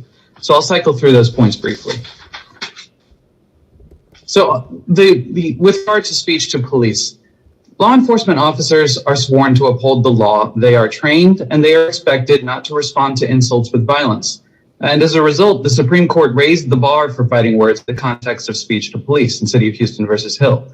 And this court has followed suit numerous times. So for example, Green versus Barber. In that case, a man stood in the middle of a police station lobby and called a police lieutenant a profane name, insulted his intelligence, loudly enough to disturb people who were standing 60 feet away, loudly enough to cause nearby receptionists to place calls on hold. That was protected speech. That was clearly established, and that was in 2002. And this court has applied that case widely since then, in case after case. I would particularly point to Kennedy versus City of Villa Hills and Henry versus City of Flint as relevant cases. Second, Mr. Wood did use coarse language and insults. That is true. But it was not just meaningless invective. So, for example, he shouted, quote, "The United States Constitution doesn't apply at the Clark County Fairgrounds, people." He called the officers, quote, "thugs with guns that don't uphold the United States Constitution." He's correct. Fighting words is meant to cover speech that, as the Supreme Court put it, is not essential to the exposition of ideas. But criticism of public officials, including police, and also, I would submit, including quasi-state officials like Mr. Blair, the fair director, that criticism is of fundamental First Amendment value. It's at the opposite end of the spectrum. And few, if any, substantive criticisms of public officials should be fighting words because they inherently have higher value, coarse though they may be. Counsel, what you say is true, but it's somewhat in isolation because the actual arrest in this case followed some other things, including with the owner of the fairgrounds and the departure from the fairgrounds, and that's when the arrest actually took place. So it's not like he's standing in the lobby of a police station, a public building. He's on somebody else's property and has been asked to leave. Oh, Lord. And he was leaving, Your Honor. That was the context of his speech. He was asked to leave, he left, and was engaging in further conversation as he was leaving. The arrest was based apparently on the content of his speech. Certainly, there was no other act that he may have committed that would have given probable cause to arrest. I thought he was also arrested for obstructing the police by failing to obey their orders. That they ordered him to exit the rear exit or the front exit of the fairgrounds, and he refused their directive to exit the front entrance, and he said, "No, I'm insisting that I exit the rear entrance." And isn't that a basis for the probable cause to arrest him? And why isn't that separate from the claim that he's arrested by speech or for his speech? I would submit that does not provide probable cause to arrest him, Your Honor. He was asked to leave the fairgrounds, and he complied with that instruction and then was leaving. But he's going the wrong way. He's going the long way. And don't they have a right to have him exit the shortest distance from the fairgrounds? I would say that nothing about that meets the elements of any offense. This court observed in DD versus Chille that obstructing official business requires an affirmative act with the purpose. So let's talk about that for a moment. He was exiting the fairgrounds, and he didn't want to exit one exit. He wanted to exit the exit he came in, because if you guys have ever been to the fair, you know as well as I do, exiting the back and going outside, you might have to go 3 or 4 miles around the fairground to get back to where you were. So these judges are saying that, hey, you know what? And then what I did just now, just so you guys know, is I went through and I found Lackluster's video here. And so I'm going to show you just a brief part of this because it's not mine, but I'll show you just a brief part of it. Sir, shut up. This way, you keep the change. Don't you ever fly back. This way, sir. Shut up. This way, sir. He's disturbing my peace. Charge him. Let me double lock these for you so they don't tighten. Welcome back to the Lackluster channel. On July 29th, 2016, Michael Wood was enjoying the Clark County Fair in Ohio, wearing a shirt that said The police. During his time at the fair, he received multiple comments, including a woman who ironically made a profane gesture towards him. A deputy noticed the shirt and referred to Mr. Wood by name, yelling, "Hey Wood, I like your shirt." Wood gave the deputy a thumbs up and replied, "I thought you would." A few hours later, the sheriff's department received a phone call complaining about the shirt. 3 deputies confronted Wood and asked him to identify. Wood refused, and one of the deputies allegedly replied, "We know who you are." Several hours later, they were called again. This time, 6 officers approached Wood with the executive director of the Clark County Fairgrounds in tow. Okay, 6 cops approached him. Six pigs approached this man for a t-shirt that the pigs don't like. Hey pigs, F you. You guys are tyrants and you guys are thugs. You should have been working on the side of free speech. You should have told that fair director that he has a right to wear that t-shirt. That's the problem. They don't have an education. Tow, who allegedly said, "Where's this shirt? I want to see this shirt." However, Wood was no longer wearing it. At this point, the deputies started their body cams. Have I committed a crime? Am I being detained? Change shirt. Am I being detained? I don't answer questions. You're in my home. This is my property. I don't answer questions. This is my property. I want you to leave. You're not welcome at my home. Okay, well, I want you off my ground. Give me my money back. $3. Give my money back. You know what? What? It will be my honor and my pleasure. There's a fine. Keep That's a cocksucker. I got change for you, sir. I don't want your change. Get off my grounds and get out of my house. I have $2 for change for you. Nope, don't want it. Are you sure? I wouldn't take your money. I don't want you around. Get off my house. You realize that what I'm doing is a constitutionally protected activity, right? My home. Not in your home. This isn't your home. This is public property. Where I live. No, this ain't your house. This is public property. What do I say to him? Get off my ground. Very well. I'll be talking to my attorney about it. Please do. I will. Absolutely. That is constitutionally protected activity. This is public property. Yeah, quit. You ain't pushing me nowhere. I'll leave. Did you guys take an oath to uphold the Constitution? Did you take an oath to uphold the United States Constitution or not? No? No? No? Did you? Did you take an oath to uphold the United States Constitution? No one answer me. You're not welcome in my house. Don't touch me. Do not put your hands on my grounds. Do not put your hands on me. That is battery. Okay. Do not put your hands on me. This way. Mr. Smiley, you're in an order. An order? Is it a lawful order? Property. So you're leaving. Is this public property? I've asked you to leave. Is this fairgrounds funded by the public? I've asked you to leave my grounds. Is this fairgrounds funded by the public? I'm not talking to you. I've asked you to leave. You're not talking to me. Did you not just say for me to leave? Are you talking to me then? I'm telling you to get off my grounds. So you're going to play games. This ain't your house, boy. This belongs to the citizens of this county. He's right. You got your money back, leave. Is that what it is? Get your money back, leave. Your $5. You bank, Mr. Blair. $5 ain't shit to me, bro. Walking with you to the front gate. What the f*** you are? Look at these badges behind me. How many is there? 1, 2, 3, 4, 5, 6. 6 pigs? Dogs with guns that don't uphold the United States Constitution?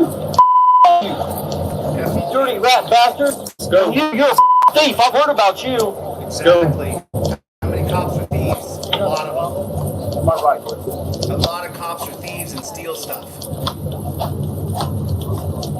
This way, sir. Shut up. This way, sir. I'll be outside the back gate. Fucking thugs with badges. Thugs with badges. Exactly. The United States Constitution doesn't apply to Clark County Fairgrounds, people. He's right. Thugs with badges. I'm going out the back gate. No, we're going this way. Why? Because the gate's over there. Does it matter what gate I came in? Yes, sir. I came in the back gate. We're not going to walk on it in the back. Then that's your problem, mother. I'm leaving. Exactly, mother effer. Exactly. He's walking out the gate he came in after they kicked him out. He's walking out the gate that he came in instead of walking out the back gate or the front gate. Yep. Disorderly. They're trying to figure out what they can charge him with. They charge him with disorderly. He's disturbing my peace. Charge him. The fairgrounds director claims that Wood is disturbing his peace, all while he himself follows him and using the same profanity. The officers seem unsure of what to do and discuss whether or not they should arrest him for disorderly conduct and disturbing the peace.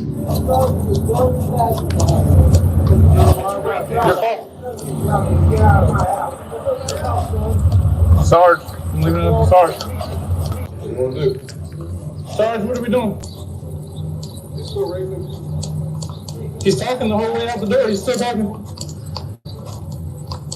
He's allowed to talk his whole way out the door. He's allowed to talk, you dummies. He has a constitutional right to talk. See? Go on.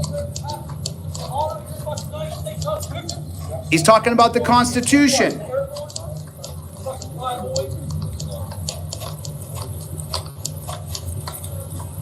This is the case of Eubank versus Eubank.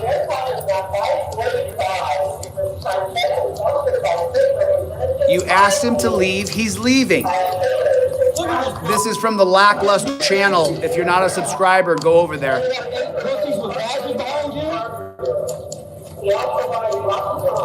Yeah, Mr. Smiley wants to battle me. I'll press the charges against you. Right on, right on. He touched me. Do you know what the legal definition of battery is? You gotta let him out. Do you know what the legal definition of battery is? Then try to find out. All right. Go ahead. We're being talking to disorderly, sir. Dr. Banks. Now you is permission to search me or my property under arrest for disorderly conduct. You do not have permission to search me or my property. Okay. So that's the case, guys. That's the case. Let me address the volume issue. Is there a volume problem here, guys? I mean, for people who are regular, can you announce if there's a volume problem? Is that okay? Because, again, is there a volume problem or not, or is those just trolls? Can you hear me clearly? Does the volume work? If the volume is working, then just let me know if it's working. Okay, hear me fine? Okay. Okay. So the people who say there's a volume problem when there's not, see, like right there, Matt, later, buddy. Thanks for trolling, but you're gone, dude. That's not how it's going to work. That's not how it's going to work. Sorry. Anybody else? It's fine. It's fine. Okay, cool. Cool. No volume problem. Okay. So now you guys saw what happened. That's the whole thing right there. He gets arrested for having a back and forth with filthy pigs, and they can arrest him, so they do, and put the torture cuffs on him and torture him. The torture cuffs are absolutely atrocious. Yeah, it was a little loud, actually, so that's what the people were doing. They were just trolling. So now we're into the oral arguments here. And now I want you guys to listen to, it was too loud. Okay, I can turn it down a little bit. That's better than not being loud enough. Okay. Okay, so just let me know, and I'm going to continue to play this. So then what Michael Wood did is he sued Chad Eubank. That's Chad Eubanks. He sued him for violating his constitutional rights. And by the way, Michael Wood will win the case. And the Ohio 6th District Court, Federal 6th District Court, will then say that you have a right to say anything you want to police. And so he's going to win the case. But the reason why I'm playing this is for people who want to hire attorneys. If you listen and you know the case precedent, then you can use that in your favor. And you'll hear the judges will try to, oh, do me a favor, the tribe, and unblock that person so that I can... Tribe, will you unmute that person or unblock that person real quick? If you would, please. The tribe, thank you. Just undelete that person real quick. Unblock them for a second. And then I'm going to get right back to the oral arguments.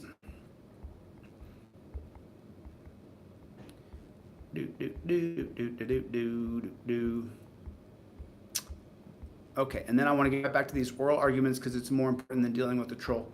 So you guys are going to love this because what's going to happen, and then when you that's okay. The tribe, when he gets out of timeout, just kick them off the page entirely, block the user. I don't have to put up with shit. So I'm just going to move forward. Okay, so now here's the oral arguments, and I want you guys to hear these. So Michael. Purpose of obstructing the officers. And in that case, merely not complying with an order to depart sufficient to meet the elements of that. It did not provide probable cause, as Judge Gibbons observes when she wrote the opinion. And disorderly cause is similar. There must be an affirmative act that is physically offensive or creates a risk of physical harm. That does not even arguably exist here. Again, it was never less than clear that Mr. Wood was departing as he was instructed to do. He asked, does it matter which entrance I came in? And they said, yes, it does. And he said, I came in the rear entrance. So I'm not disputing that he did not follow that one detailed instruction, but that would not provide probable cause to arrest, which leaves us with his speech. And that is protected speech, which cannot itself be the basis of probable cause. And that, I see I'm running short on time. I want to get to my second point as well, but I've spoken about the context of the speech. My second concern is the district court's deference to state decisions rather than to the Supreme Court's precedent and this court. For probable cause, there are two independent questions. Did Mr. Wood violate the letter of a statute, and was his speech? So I want you guys to understand what he said. The problem that I'm having is the court's deference. Let me change my mic around here. So he said the problem that the amicus brief is having with the court's decision is the deference for the state court's decision versus the federal court that sets the precedent nationally. And what he's saying is he's saying that he has a problem with the Court of Appeals siding with a state court and showing respect to the holdings of state court. That's what that means. I have a problem with this court showing deference to the state court and not to the federal Supreme Court. That's what he's saying right there. He has a problem for respecting the state's decision when there's a federal First Amendment right to free speech. So I want you guys to understand what he was saying there. It's very important that you understand what he was saying. Speech unprotected by the First Amendment. If the answer to either of those is no, it will not be probable cause. Here, the district court, rather than looking to the extensive body of case law from the Supreme Court and from this court, Sandel versus Larian, Green versus Barber, Kennedy versus Villa Hills, and any number of others, essentially looked solely to state law disorderly conduct cases, regardless of whether those cases actually contained any express First Amendment analysis, and many of them did not. The magistrate's report and recommendation got this right by looking to the governing federal law.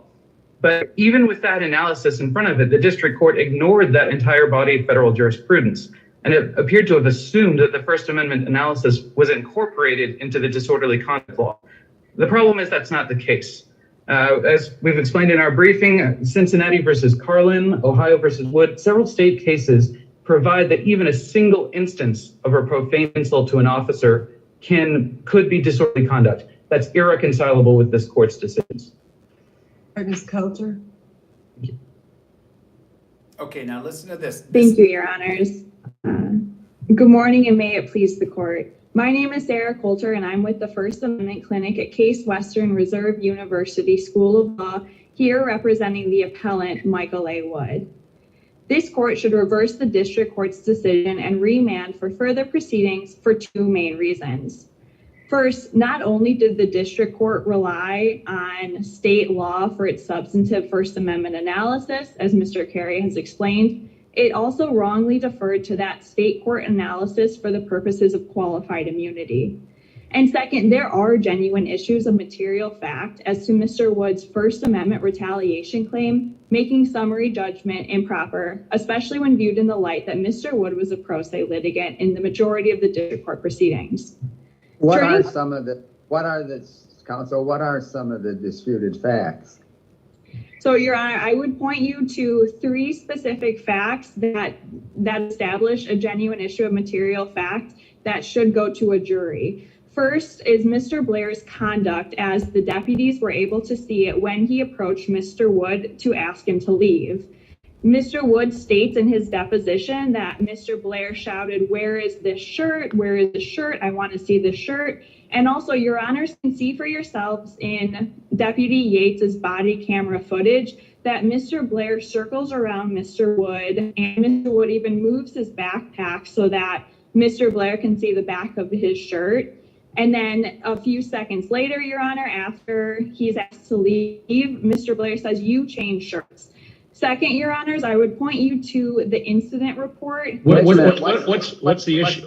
Yeah, what's the issue of fact there? That's all on video. What's the factual question? The factual issue, Your Honor, is whether Mr. Wood's T-shirt was the motivating or substantial factor for the adverse actions that the deputies took in this case. The adverse actions here included surrounding him and escorting him off the premises, a public place that he had paid to enter because of the content of his T-shirt.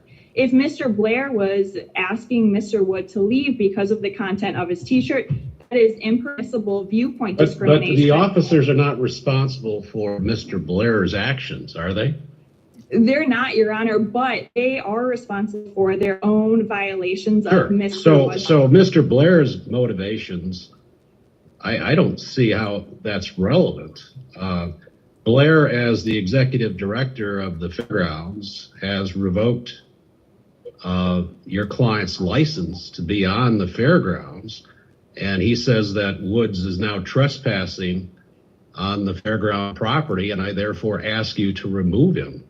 And the reasons that he's revoked the license, I don't think are really relevant as to the officer's conduct, whether or not they decide to remove the alleged trespasser. First, I would note that asking him to leave cannot be done for an arbitrary or capricious Well, reason. you're not suing the fairgrounds. You're not suing the county. I mean, you're suing officers here, and that's a whole different issue. I mean, you may have a lawsuit against the agricultural society for removing him from the fairgrounds, but that's a whole different matter than whether the officers have qualified immunity for carrying out the property owner's request that the alleged trespasser be removed. That's all. Oh, 2 points on that, Your Honor. The first is that I would direct your attention to the incident report that's attached to Deputy Troutman's affidavit, which is at ECF 31-2, page ID 222, where the shirt is actually listed as evidence in the arrest in this case. And second, Your Honor, you brought up qualified immunity. Here, it is clearly established in the Sixth Circuit that officers cannot base probable cause determinations on protected speech. As Mr. Carey has explained, that has been the law of the land in the Sixth Circuit, dating back all the way to 1997 with Sandul versus Larian. This court has provided instructions for how to determine whether a right in question was clearly established on the day in question. Courts should consider decisions from the United States Supreme Court, the Sixth Circuit Court of Appeals, or finally other circuit courts. But that's not what the district court did here. In its qualified immunity analysis, it instead looked to state court decisions that are irreconcilable with that Sixth Circuit decision, that Sixth Circuit precedent that Mr. Carey has spoken about already. The reach and limits of the First Amendment is not a question of state law. Instead, this is an issue where the federal courts are supreme, and the federal court's interpretation of the federal Constitution is going to be the controlling factor for the qualified immunity analysis. The Supreme Court stated in Harlow versus Fitzgerald that a reasonably competent public official is presumed to know the law governing his or her conduct. Here, let's talk about that for a minute, because I have to say I've been surprised how far the Supreme Court has gone in some of these police qualified immunity cases in terms of saying that the fact situation has to be one that quite clearly has been previously decided and the officer should know about it. Now, the problem I had with your argument was the same problem I had with co-counsel's argument. You've cut this up into little pieces. And when you analyze each of the little pieces, you can make a convincing case. Let's take the shirt, for example. The shirt was introduced into evidence, but the shirt was relevant in the sense that not because of what it said, but because it generated some complaints from other people. It called attention to this fellow. He was said to also be taking pictures of children that he wasn't authorized to do. And it was all part and parcel of what... What a lie. What a lie. What a lie. That he was taking pictures of children. That's what that Karen of a judge just said. That Michael Wood was taking pictures of children. What a bullshit analysis. What a bullshit thing to say about Michael Wood, that he was taking pictures of children. What a lie. And we're hearing the same thing with anybody who disagrees with you today, that you're doing something with children. It is such a bullshit analysis by that bullshit federal district judge. And they're all over the place. Tyrants who want to strip us of our rights and then quote, oh, he was taking pictures of children. No, he wasn't. He was wearing a shirt that you didn't like because you're a cop-sucking loser. Remember, federal district judges are appointed. Just remember that. They're appointed. They're appointed. What the gentleman who was in charge had to consider in terms of asking him to leave. And every step of the way, he was digging his heels in on all of this. So don't you have to look at the totality of the circumstances to see if the officers would be, no, I don't want to say authorized, but would understand under the law why the officers would move forward under these circumstances, and that they wouldn't be on notice that this kind of fact situation had been decided by the Supreme Court. Garbage. Your Honor, I see my time has expired. May I briefly answer your question? Sure. Go ahead. Thank you. So, Your Honor, to start with, the T-shirt is clearly protected under the Supreme Court precedent in Cohen versus California. And your concern about there not being a specific fact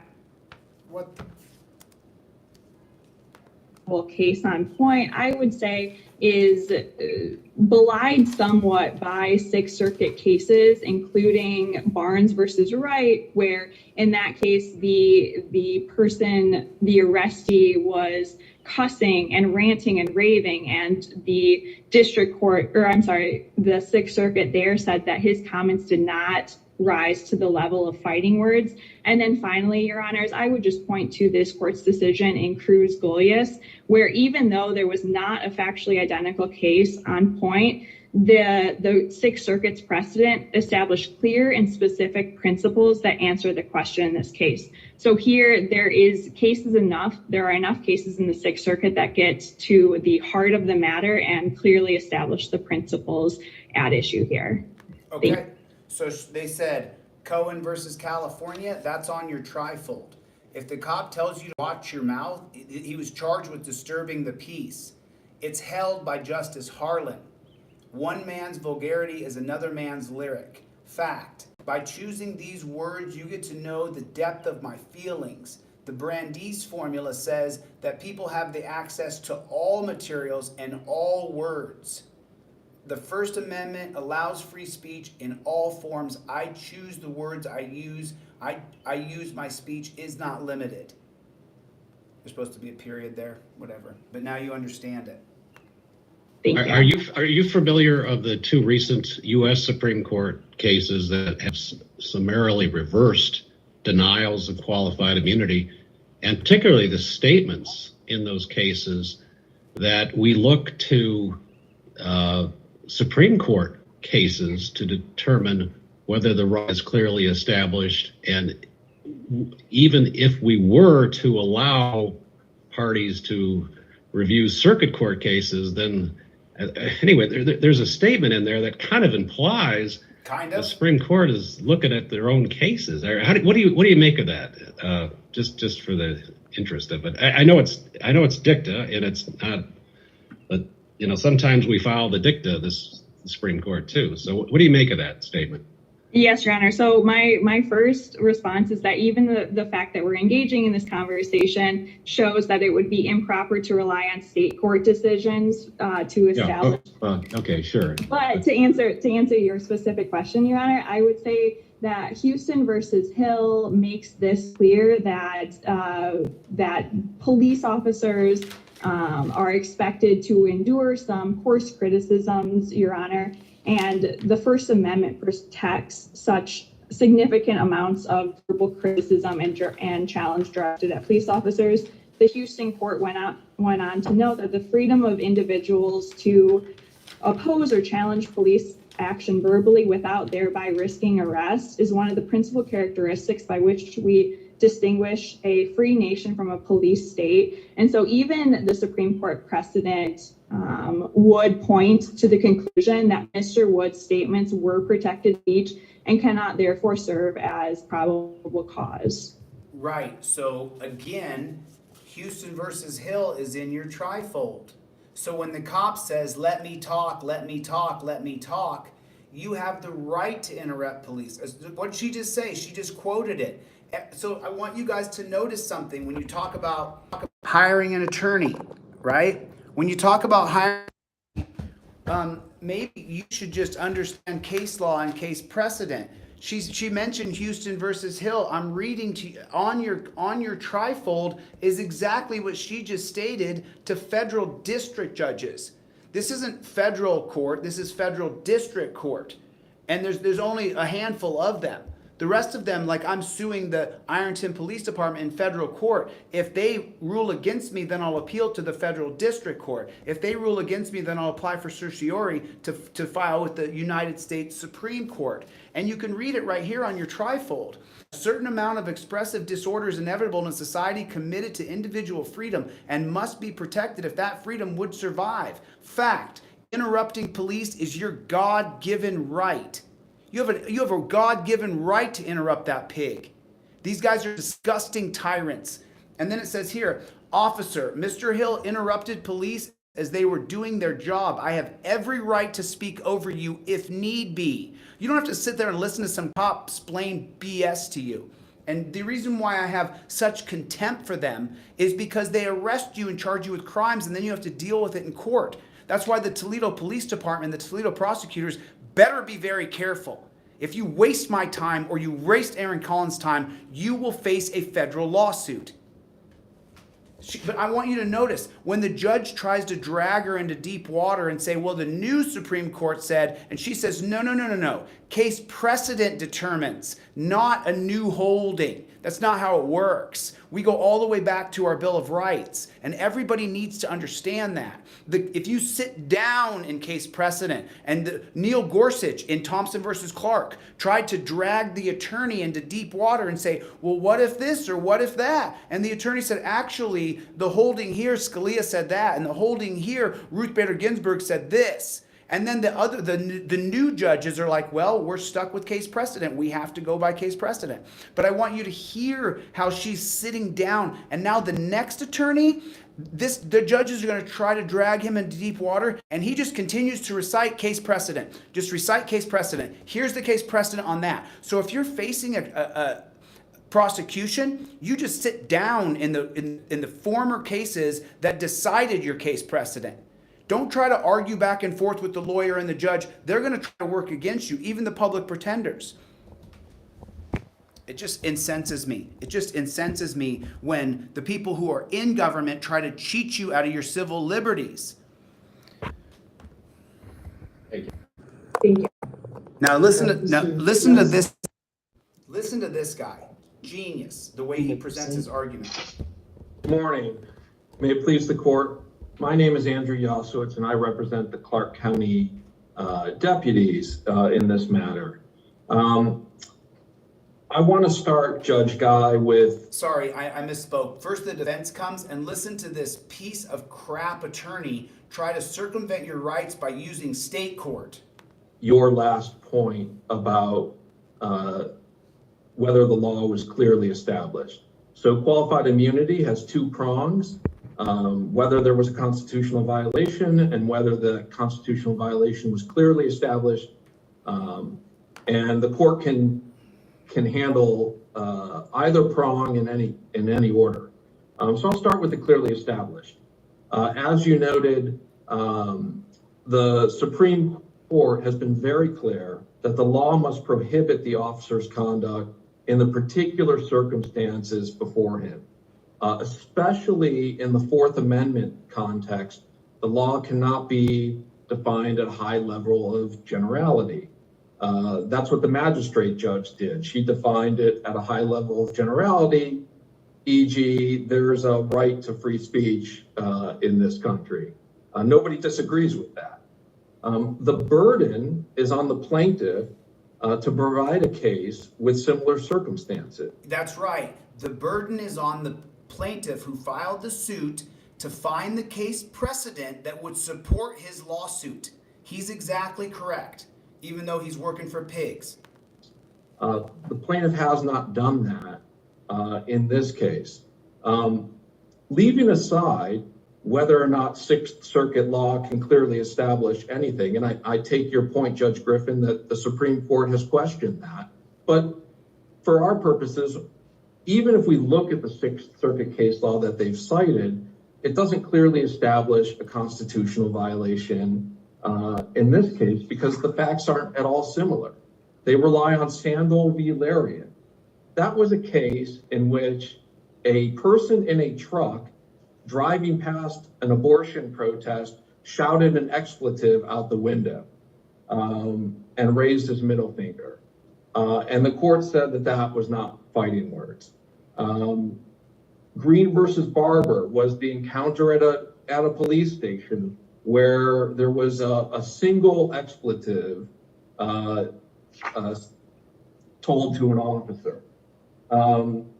Cruz-Gillias versus Minard, which Ms. Coulter just referenced, one wasn't decided until after the facts of this case, so it can't clearly establish the law at the time of this incident. But even so, that was an incident in which during the traffic stop, a motorist who was driving away raised her middle finger at the officer, and then the officer got mad and pulled her over again.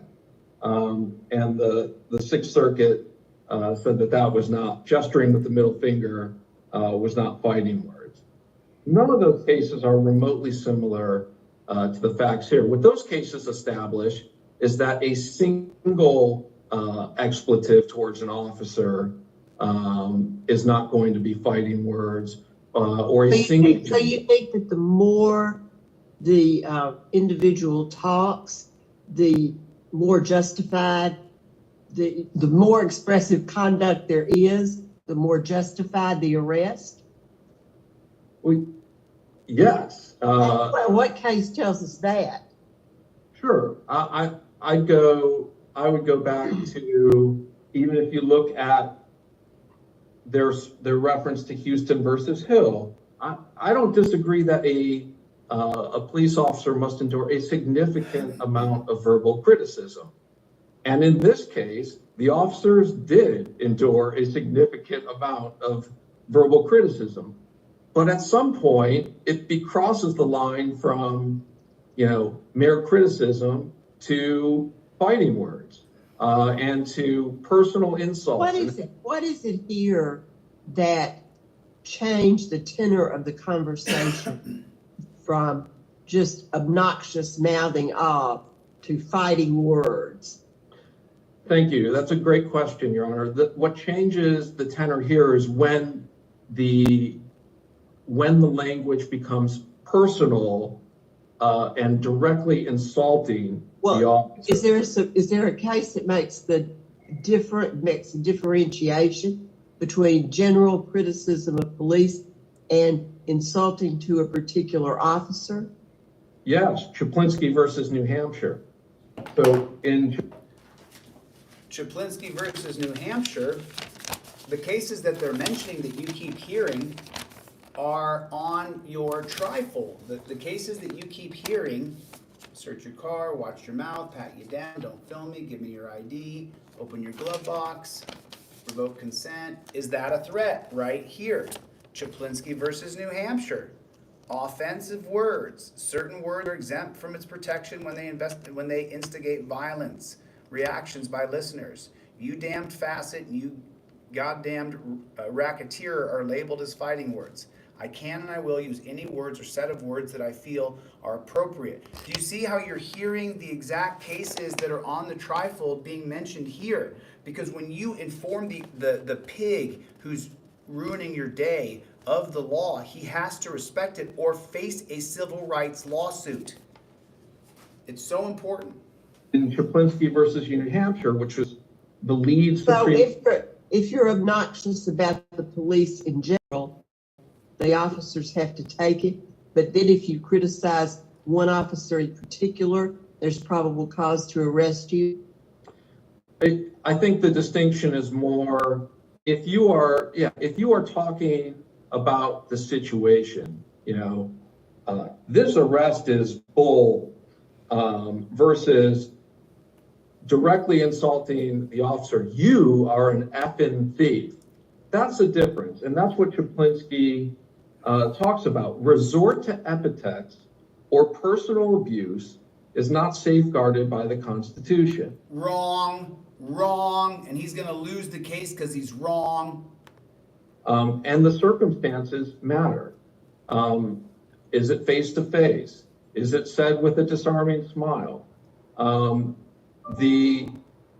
Chaplinsky, calling a marshal who's a law enforcement officer a damned racketeer and damn fascist were determined to be epithets likely to provoke an average person to retaliation. Now, I understand. Well, Mr. Wood didn't say anything like that, though.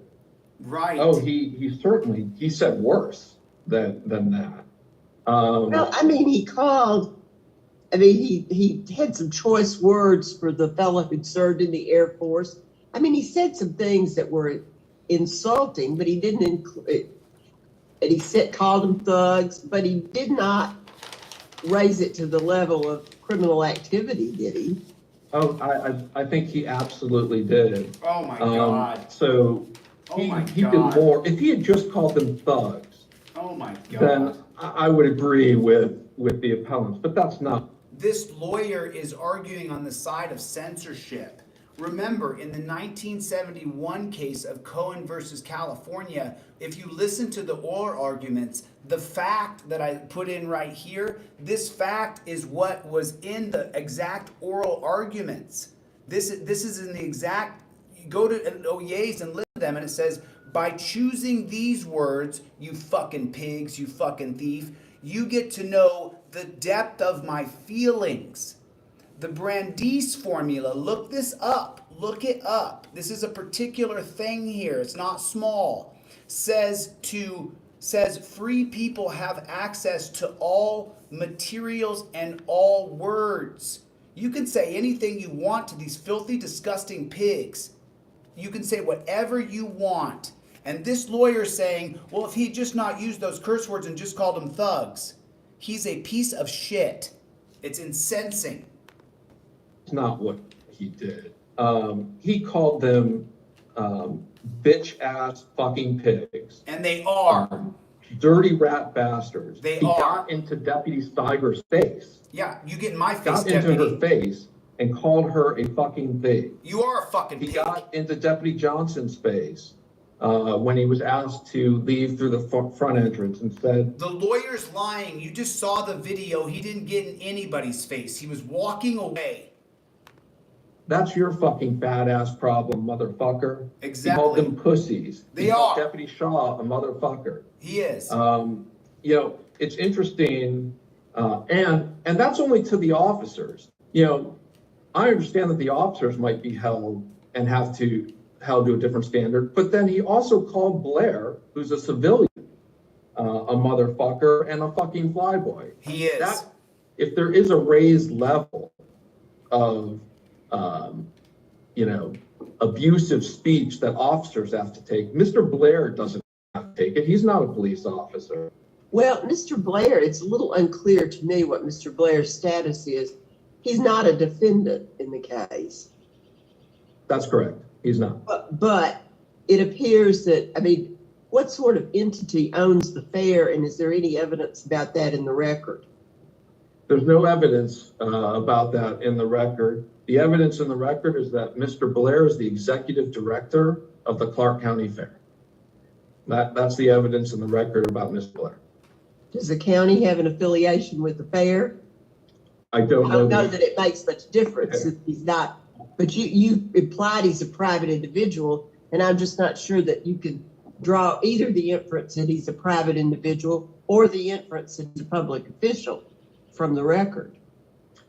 I don't know what his status vis-a-vis Clark County is. What we've implied is that, as the court noted during appellant's argument, is that the deputies aren't responsible for his conduct.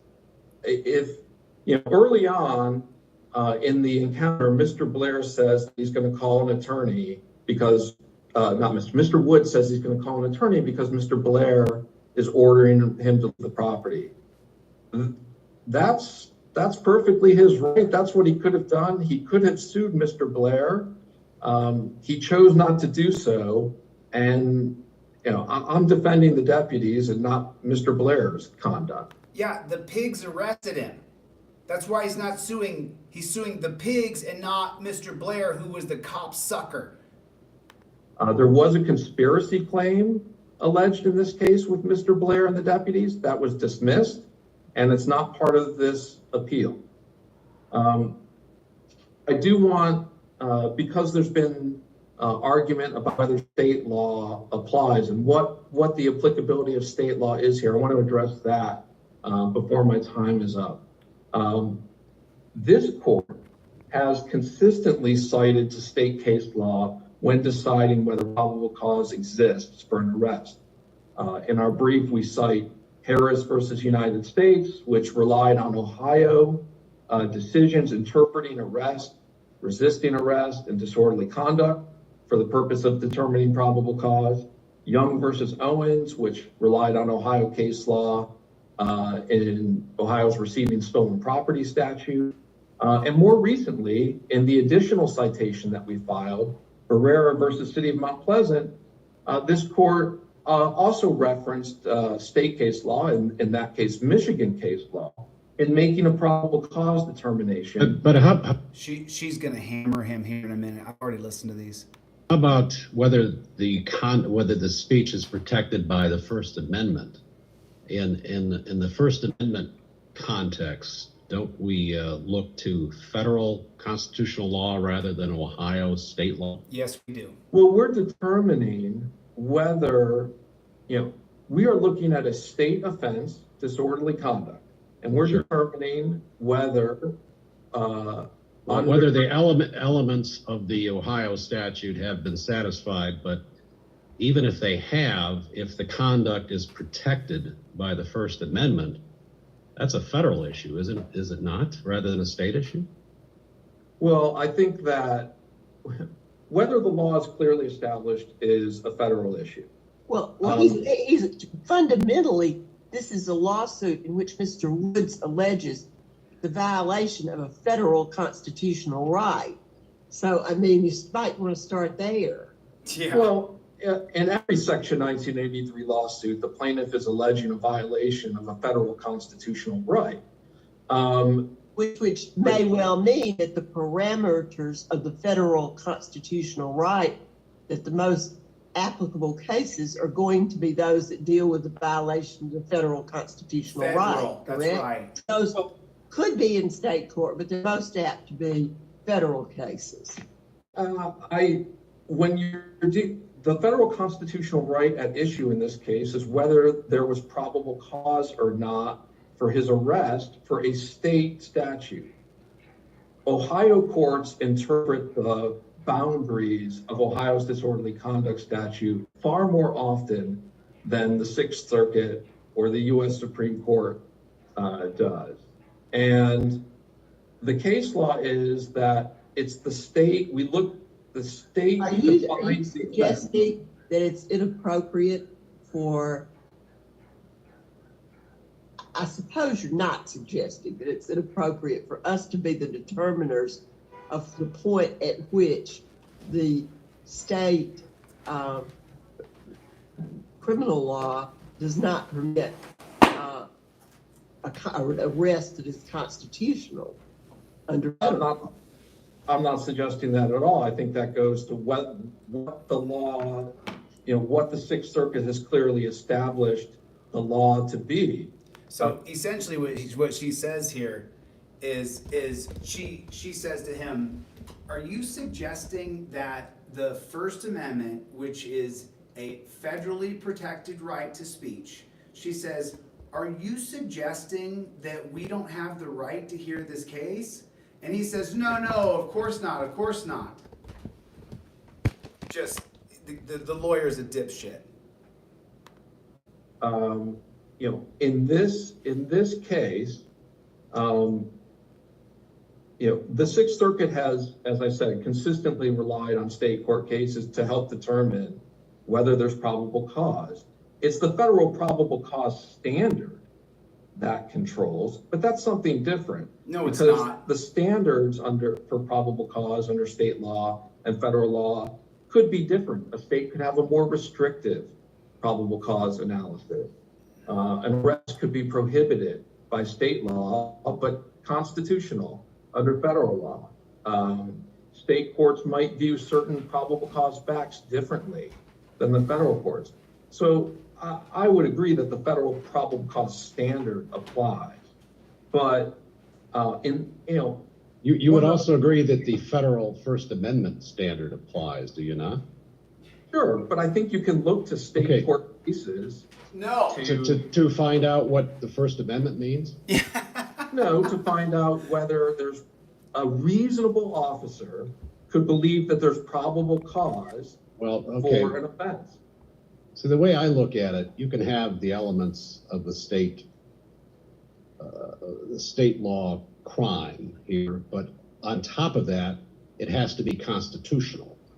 That even if all the elements of the Ohio statute have been satisfied, there is no probable cause to arrest if it violates the First Amendment of the United States Constitution.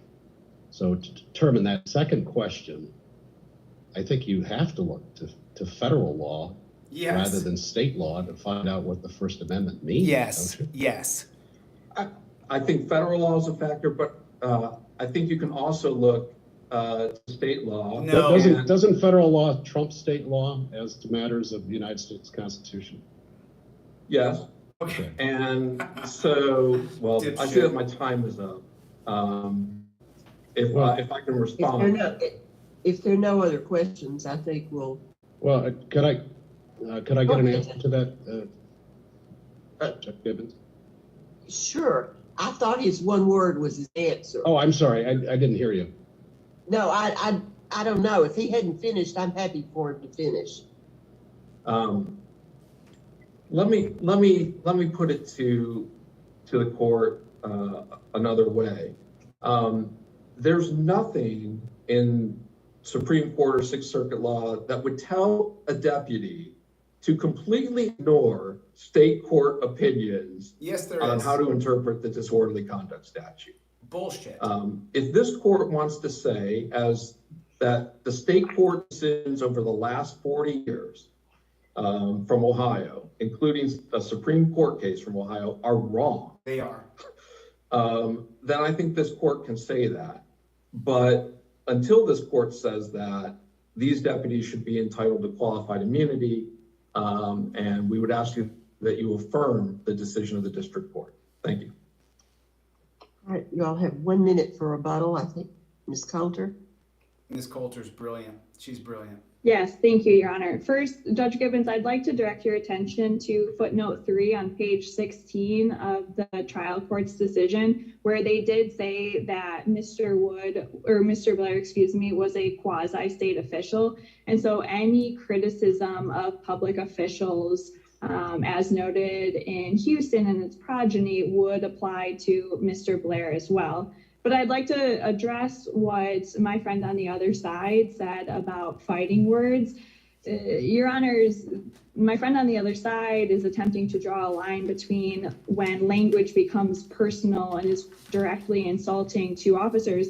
I would point this court to Kennedy versus City of Villa Hills, where the arrestee in that case called the officer a fat slob and insinuated that he broke zoning laws. And again, Your Honor, that was not enough to constitute fighting words. So for these reasons, we ask that this court reverse the district court's decision and remand for further proceedings. Thank you. We thank you all for your arguments, and we'll consider the case carefully.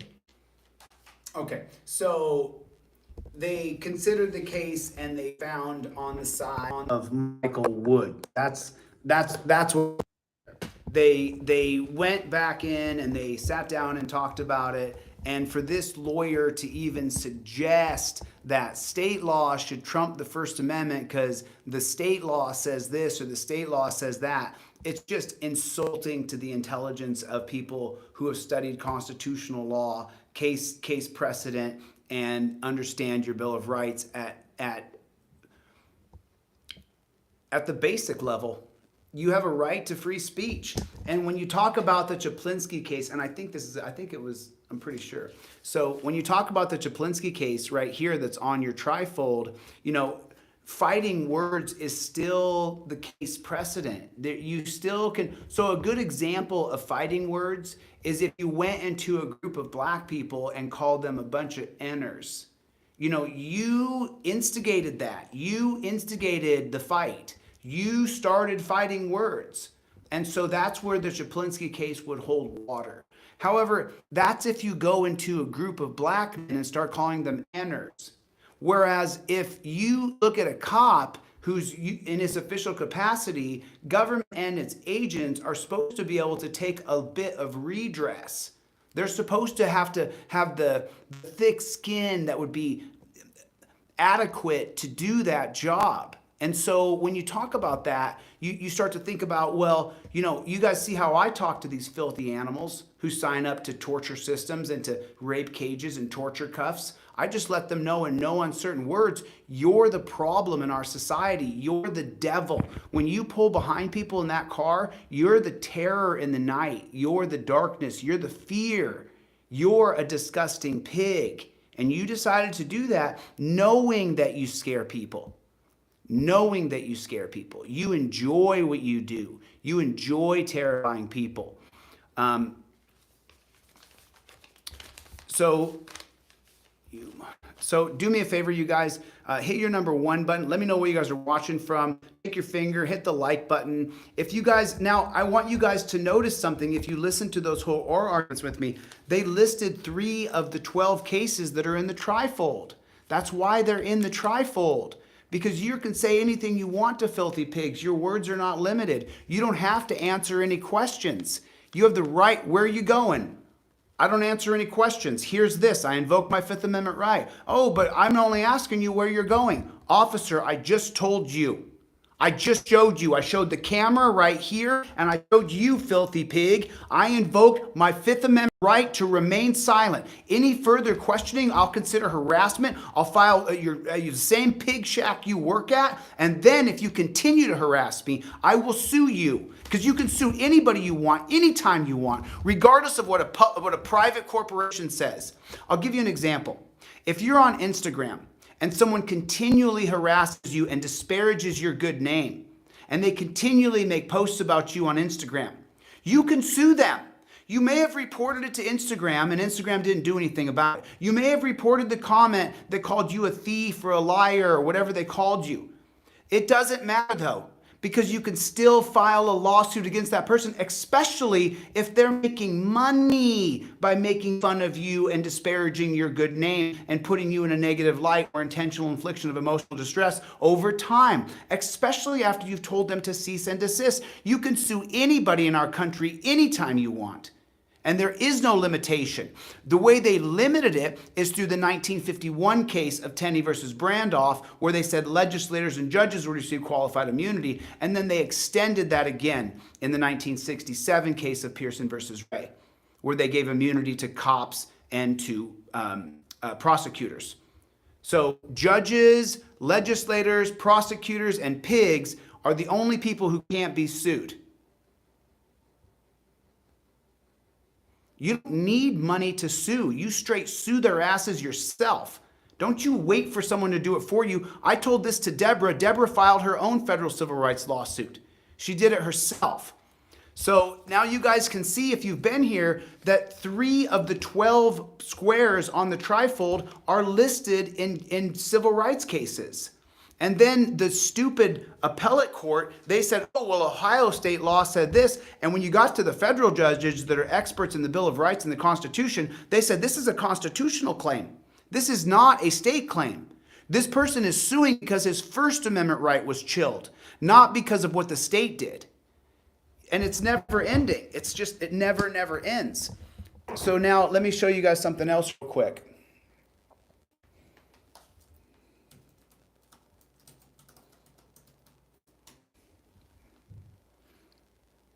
Now, I've covered this case before, but I'm just going to cover a couple things here, and I'm going to kind of go through this fairly quickly.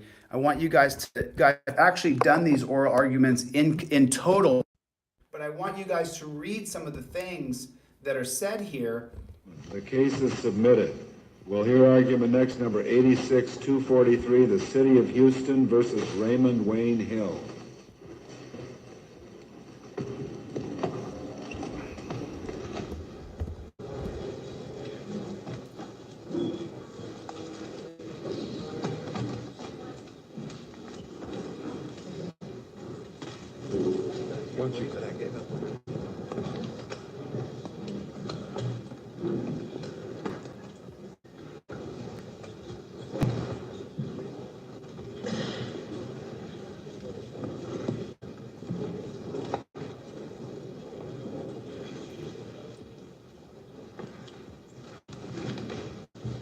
Mr. Collins, you may proceed whenever you're ready. Mr. Chief Justice, and may it please the court, this case raises serious questions about whether a city can prohibit the intentional interruption of a police officer during an investigation without infringing constitutional rights protected under the First Amendment. The answer to this question is of vital importance to both the City of Houston and many other cities and states in this country. There are 3 principal legal issues that must be addressed by the court. Mr. Collins, let me inquire about that statement, that it's of vital importance to Houston. I thought the ordinance there had been... Let me find the exact spot. I want to show you guys that, because they're going to go over... At that point in time, Officer Kelly, being concerned with the gathering crowd, concerned about the possibility of violence, and feeling that Ray Hill was evading him and challenging him and interrupting him in his investigation, arrested Mr. Hill and charged him with violation of the ordinance at issue here. The individual who attempted to hold back the officers that were making a vice investigation into a club. Those instances have been characterized by the counsel in the lower court in this case as being representative of the way the ordinance is enforced. Well, can you give any kind of a definition of the so-called legitimate scope of the ordinance? I think that the ordinance's legitimate scope should be limited to intentional acts during an investigation where an individual attempts to interfere or interrupt a police officer. In the Court of Appeals here say that the conduct that was involved here could constitutionally be forbidden? I think it did, yes. Said this was a constitutional application of the ordinance, but that didn't cure the overbreadth problem. That's correct. That was the holding of the Fifth Circuit en banc.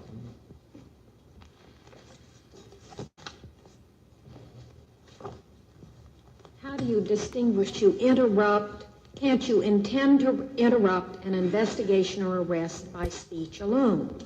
Yes, you can, Justice O'Connor. And so, in your view, it would be legitimate to apply the ordinance to that? That is correct. So how do you distinguish Lewis? I distinguish Lewis because Lewis, on its face, dealt with words. It was an overbroad statute. It simply said you could not speak opprobrious words to anyone. I think we have a statute here that is entirely different. Here we're talking about You cannot interrupt a police officer intentionally during an investigation.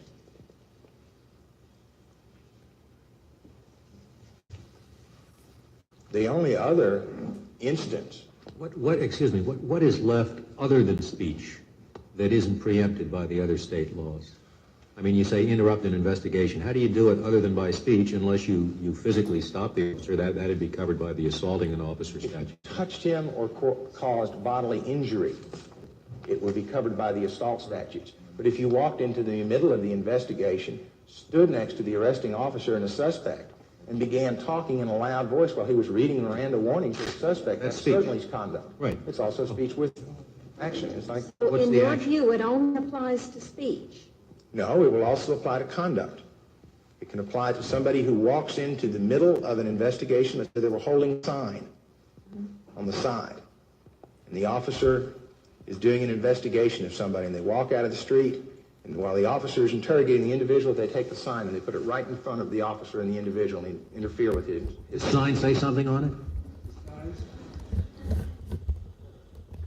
I don't think it's relevant whether the sign would say anything on it or not. It isn't?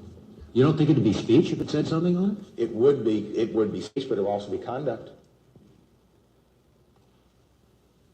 But didn't the ordinance in the Lewis case, wasn't it directed only to obscene or opprobrious language with reference to the police while in the actual performance of their duty? Isn't that what the statute or ordinance in Lewis involved? Yes, it was directed only at language. It was directed at nothing else. At the police, directed at the police and the performance of their duty. And the court said that's invalid. Now, what do you have left here that isn't covered by Lewis? Exactly. I have a whole area of conduct. I have situations where somebody may drive a car into the middle of an investigation and park it there. Bullshit. I have instances. Well, are you now saying that it could not apply then to interruption by speech? No, I am not saying that. You think it could apply to the speech? Yes. Interrupt. And how do you distinguish Lewis? I distinguished Lewis on the basis that the statute in Lewis was a statute that could not apply to conduct. It was limited by its words to speech.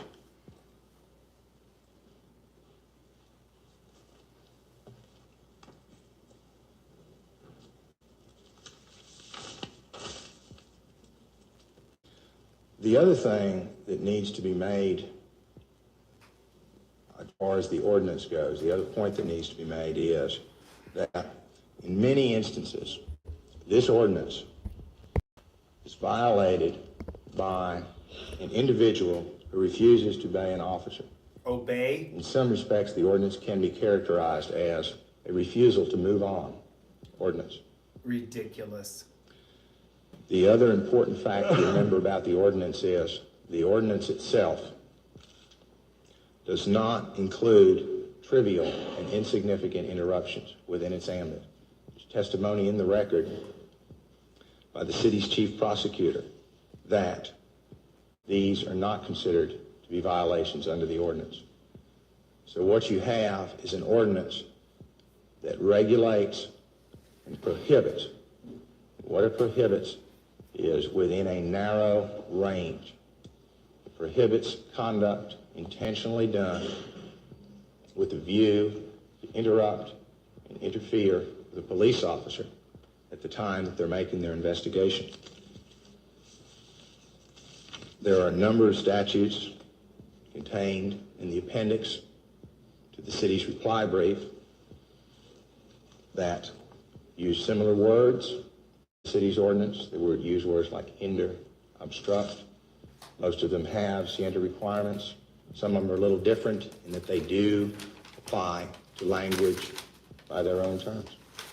We feel that the city ordinance is valid and these ordinances are also valid. Okay, this is the reason why I played this, so you could listen to Mr. Wright. And again, this is the 1971 case of Cohen Thank you, versus... Mr. Collins. We'll hear now from you, Mr. Wright. So Mr. Wright is going to Thank destroy you, Mr. this. Chief Justice. If the court please, I'd like to begin. I suffer from the same disadvantage that Mr. Collins does, that I was not present at the trial in municipal court, but I think on the basis of what is in the record, that several of the answers he gave were not wholly accurate. We have in the joint appendix at page 3 the judgment as signed by the state judge on that day in April 1982. And it says this day this cause was called for trial and both parties appeared, announced ready for trial, and the defendant pleaded not guilty. And the court, having heard the evidence, is of the opinion that the defendant is not guilty as charged. It seems to me that... that could be a form, Mr. Wright, that isn't inconsistent with counsel's oral statement here. It is certainly inconsistent, Mr. Chief Justice, with his answer to you that the defendant was not tried. The defendant was surely tried.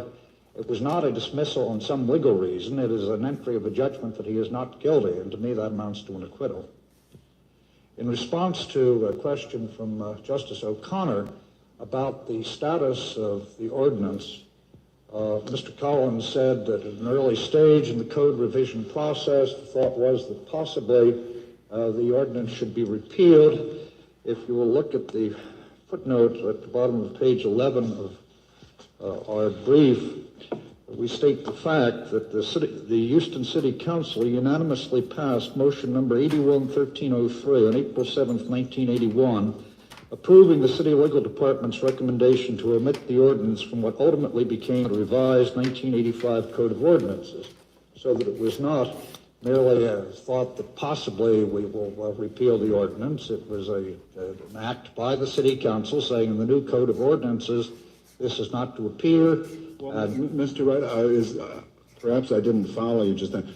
I understood the resolution say it would be omitted from the Code of Ordinances. Are you saying that inexorably means it was repealed? It would have been had the city attorney not, in the request for council action in 1985, say, do not include section 3411A in the new code, but do not repeal it also because we are currently involved in a lawsuit. We might have to pay substantial attorney's fees if we repealed it.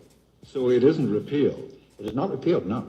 No, it is still on the books, but it is on the books as the record, as the actions of the Houston City Council clearly show, only because of the pendency of this lawsuit.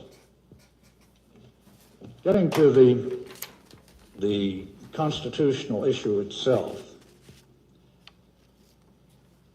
it seems to me common ground here that this ordinance has unconstitutional applications. In its jurisdictional statement, at page 7, the city said, on its face, the ordinance can be applied to a wide variety of activities, some of which concededly cannot constitutionally be punished. And again, at page 11 of that document, since the state courts may yet limit the ordinance's application to prescribable conduct, and Judge Higginbotham, speaking for the 7 dissenting judges in the Court of Appeals, because the Houston ordinance is undeniably susceptible to applications that would impermissibly regulate or prescribe protected speech. But the Court of Appeals held that the conduct involved here was subject to sanction. No, sir. It isn't? It is not. Judge Higginbotham, in his dissent, says that we are all agreed that the ordinance was not unconstitutionally applied. Judge Rubin, in the majority opinion, does not speak to that issue. In his majority opinion in the panel, he specifically said we are not deciding that issue. Mm-hmm. So it didn't make any difference to him whether it was prescribable or not.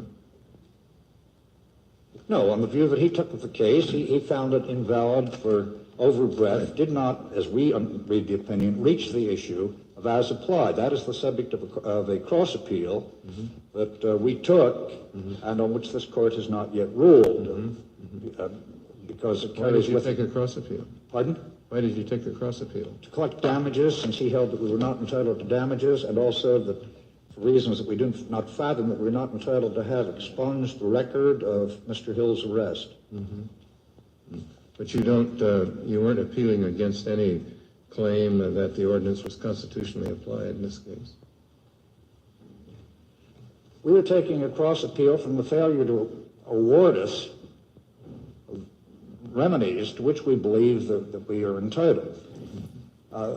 The question, was the ordinance constitutionally applied in this case, hardly can arise, Justice White, because the ordinance does not apply to this case. Raymond Hill was acquitted. The conduct that was the centerpiece of all the discussion here was found by the state court not to be a violation of the ordinance.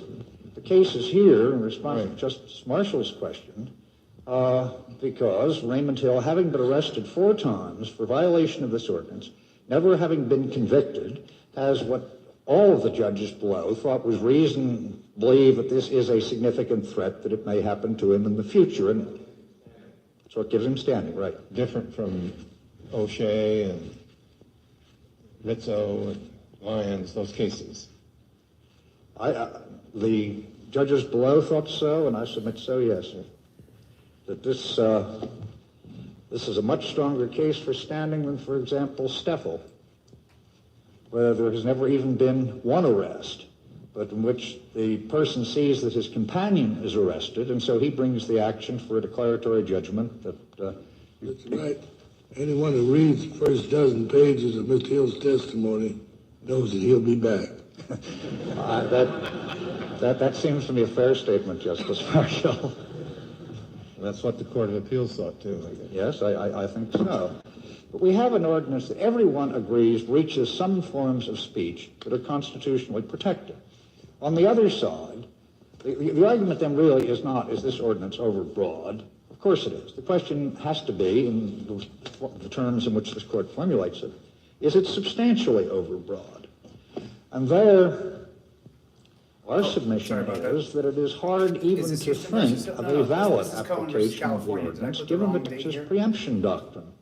The Texas preemption doctrine has been something that's very hard to persuade the city to acknowledge the reality of. They know about it. The city attorney's memorandum to the city council on why he had recommended in 1981 that the ordinance be repealed says because it's all covered by the Texas Penal Code. That was Cohen versus California. The issue of preemption has been raised by my colleague, Mr. Manus, at every stage in this case. And yet it is not until the city's reply brief in this court that it mentions for the first time that there is even a doctrine that city ordinances cannot work in the same field in which there are state statutes. Well, is that necessarily relevant to the constitutional analysis, Mr. Wright? Supposing that we were to conclude by some mathematical calculation of which we were capable that this ordinance is capable of 70% constitutional application, 30% unconstitutional application, if it could apply in every situation in which by its terms it applied to. And this court would say under those circumstances it is not substantially overbroad. This is all hypothetical. But then you come in and say, well, yes, but in half of that 70%, it can't apply because of the Texas preemption doctrine. Is there a case from this court saying that if an ordinance is preempted by state law, it is not applicable for overbreadth purposes? I can't recall any. I can't recall the case either, but I think... Well, I don't think there is one. No, it may well be, but on principle that has to be the result, I submit, Mr. Chief Justice.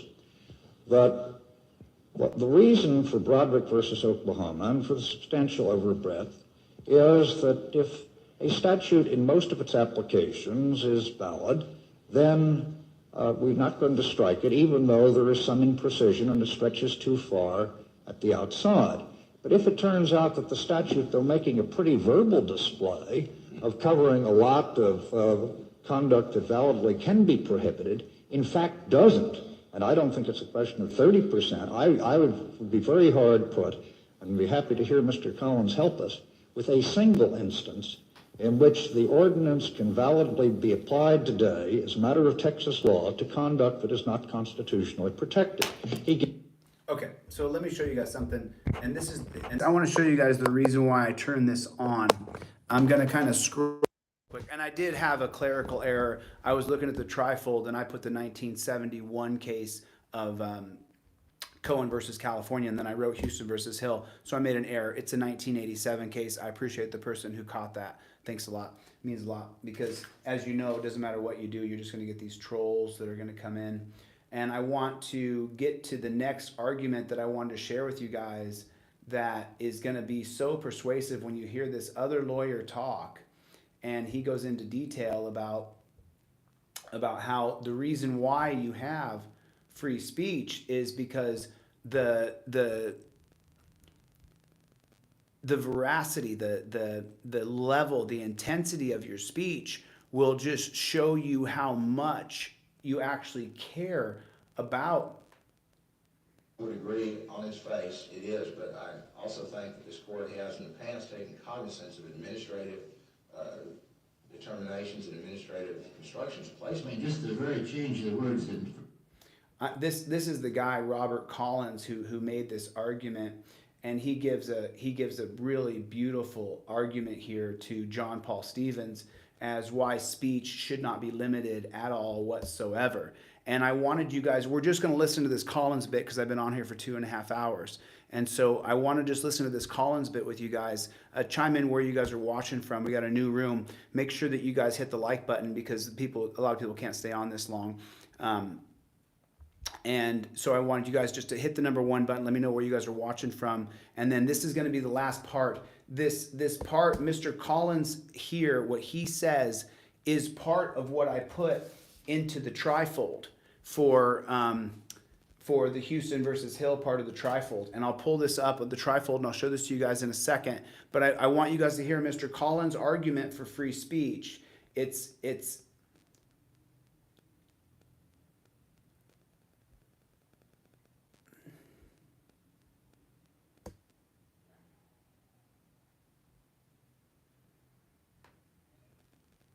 be complained at by picketing the police department. But the fact that we are involved in a situation that is a highly delicate situation, that of an investigation, detention, and arrest, makes it an inappropriate place. okay, so that's not the right one. Let me keep doing it. It wasn't Mr. Collins. Let me find the right one of this guy who gives this argument in this. And it is, you know what, we've been on forever. I'll just do this another time, but I just wanted you guys to hear it. I'll actually find it. And I believe actually that I made another error because I was looking up Cohen versus California, and I actually put in Houston versus Hill. But I'll find this spot real quick if you guys just want to hang on. And you guys listen to the arguments for how your free speech is not limited, and this is just worth it. You know, I'm hungry. I haven't eaten today. I worked out like a demon. I haven't eaten since 7 o'clock yesterday, so I'm on my 25th hour of no food. Your arguments next to number 299. Cohen. Thank you, Your Honor. Mr. Chief Justice, and may it please the court. This case is, of course, here upon appeal from a judgment of the Court of Appeals, State of California. I want you guys to hear what this guy says about free speech, because when you guys get around a pig, I want you to understand that you can literally say anything you want to that pig. And Mr. Justice Black, I think that when you get into the question of contempt, which that really raises, this court's standard that has been adopted in numerous cases, namely that there must be a showing that the speech creates a clear and present danger of interference with the judicial process. I want you guys to hear, and the attorney's name is Melvy Bill I'll let you guys see the name, and then you guys can tell me how to pronounce his name. And this is the 1971 case of Cohen versus California. Something like that, Your Honor, yes. Incidentally, it's not a courtroom where draft cases are tried. It's not the federal court, it's the state court. Well, I think it's important at the outset to point out to the court that there was no violence, no component of violence present. It is stated in the settled statement signed by the trial judge that the appellant did not engage in violence, did not threaten violence, that no one observing him engaged in violence or threatened violence. So the violence component is completely out. And I suggest that is terribly significant for the significance of the broader significance of this case, pointing out as it does, as it can do, depending upon this court's decision, the very vital distinction between dissent, which may be offensive to people, some people may not like it, but non-violent dissent and violent dissent. A distinction that all too often our members of the younger generation tend to forget. They tend to equate violent dissent and dissent that may be regarded as objectionable or offensive. It is terribly important, we submit, Your Honors, that this court make clear that distinction, that dissent very nature involves the right to be offensive. If non-offensive dissent is almost a contradiction in terms, because if it's non-offensive, it means you agree with it. Beyond that, the Court of Appeals, when it came to rule in this case and affirmed the decision below, was not prepared to go that far, indicated that there was a necessity for a violence component. But it's very interesting to note the way they handled that. First, they quoted appellant's position that there must be a likelihood of violence arising from offensive conduct. And the Court of Appeals, State Court of Appeals opinion at the beginning says, that's right, we subscribe to that view. There must be a likelihood of violence arising from the offensive conduct.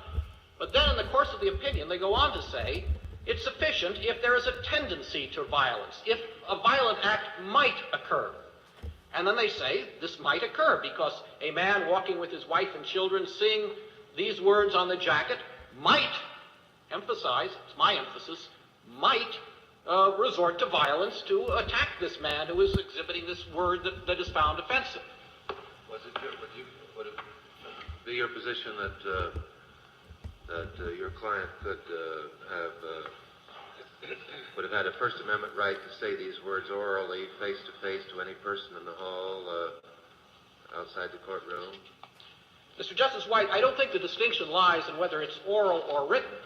But if you are suggesting a distinction based upon the fighting words concept... I just asked the question. Would your position be the same? Yes, if you use these precise words, namely relating to the draft. Yes, to any person face to face in the hallway. You think he's got a First Amendment right to do that? Yes, I do, Your Honor. And if he didn't, there might be some trouble. You might have some trouble in this case. I don't offhand see a viable distinction between the written and the oral, yes. But, Your Honor, I think it's terribly important.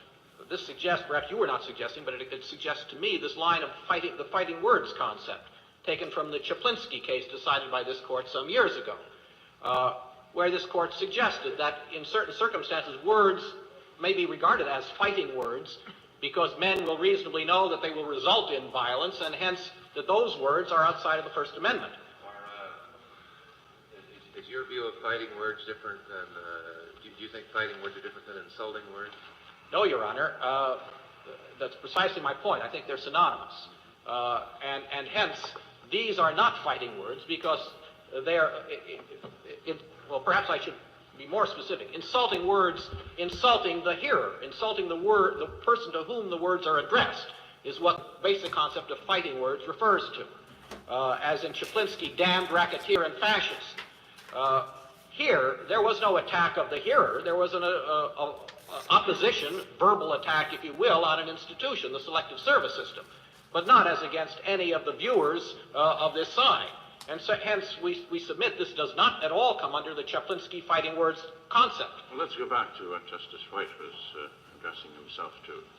You have indicated that your case is the same situation as it would be if he walked through the corridors chanting or shouting these words. And let's say that you would have a miscellany of people that might include members of draft boards, members of the American Legion, soldiers from the members of the armed forces, parents with young children.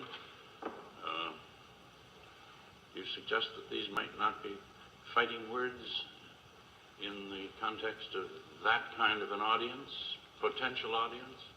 Mr. Chief Justice, first of all, in terms of the fighting words, I don't see any likelihood of the facts constituting those fighting words. But in any event, I think the fundamental point is it is the burden of the state to show that in the given circumstances, the circumstances were such that these were fighting words. That is, given the factual situation that you describe with servicemen around and so on, that it's a factual burden on the state to show that in those particular circumstances there was a likelihood of violence. No such showing was made in this case. Beyond that, perhaps I should further elucidate on the possible distinction between oral and written. It is certainly true that there may be some non-speech interests that arise in connection with an oral statement that may not arise with a written statement. For example, you spoke of him chanting. Well, if there were a constant oral kind of communication that became disturbing, then regardless of the content of the speech, that might be grounds for the state moving in and stopping this. So in that sense, there can be a distinction between oral and verbal. but I don't make the distinction in terms of the intellectual content of what is said. Well, the Court of Appeals then, the California State Court of Appeals, attempted to defend the lower court decision on the grounds that there was a possibility. It might have happened that there would be violence, despite the fact that the settled statement clearly says, signed by the trial judge, that there was no violence and no likelihood of violence either by the appellant or by anyone hostile to him or with him viewing him. And so this was quite contrary to the facts of the record. Beyond that, quite apart from that, the standard adopted by the Court of Appeals is quite improper in view of the carefully worked out doctrine that this court has enunciated through the years about First Amendment. Note the possible implications, for example, in cases like Edwards versus South Carolina, where Negro demonstrators peacefully present their views at the State House. Now, one could certainly say there that it is possible, given the Southern atmosphere, it is possible there might be someone in the audience, a white person observing, who might resort to violence. That's possible. But this court has made very clear that that's not enough of a standard. The mere possibility. There must be a likelihood, a real likelihood, and an imminence in order to justify abridging freedom of speech. That standard was certainly not met here, and there is nothing in the record to reflect such a standard here. You seem to be, at least if I follow you, what you're really saying is that this is an absolute right under the First Amendment in the context of either speaking it as long as it is not shouted, speaking it, or carrying a picket sign or having it on a jacket in the corridor of the courthouse. Mr. Chief Justice, it is not our position that because it happens to be profanity, automatically there is an absolute right. No, Your Honor. Yeah, we certainly recognize that in given circumstances, the issuance of profanity may cause a clear and present danger of a violent reaction. And if those are the circumstances, then the profanity can be prohibited. It is also conceivable that in given circumstances, the profanity will be used in an obscenity setting, as this court has defined obscenity.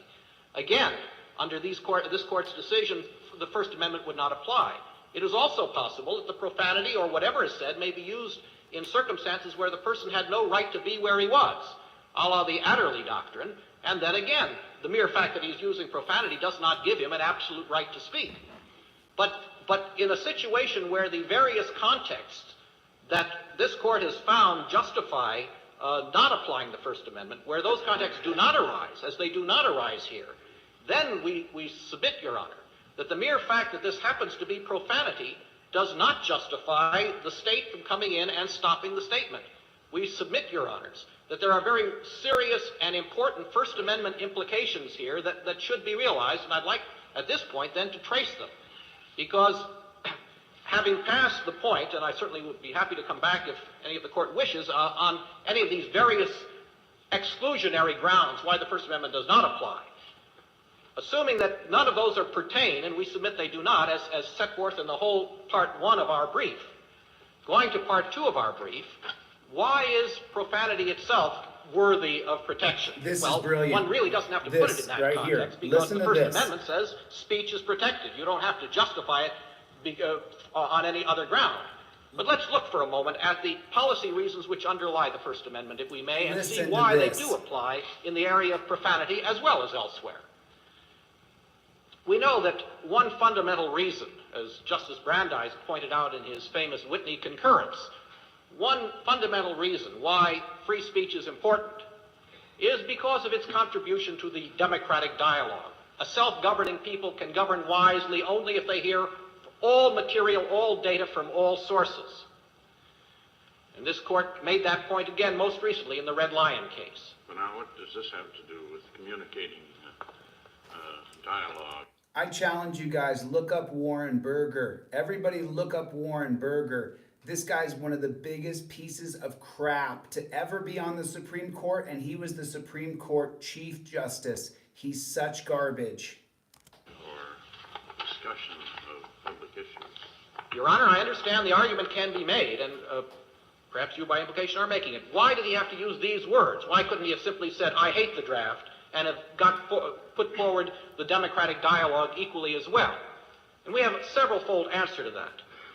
First of all, on a more superficial level, if you will, if this appellant had used the more laundered form of expression, if he had said, I hate the draft, then the self-governing people, the people who must make the decisions based upon freedom of speech and what they hear from that freedom of speech, would be somewhat less wise than they are. Now, what do I mean by that? I mean by that, the mere fact that this young man chose to choose a word which many people would no doubt find disagreeable, and no question of that. The mere fact that he chose to use that word is important data for the self-governing people to know that he feels this deeply about this subject. If he had used the laundered form of expression, I hate the draft, they would have been ignorant to a degree.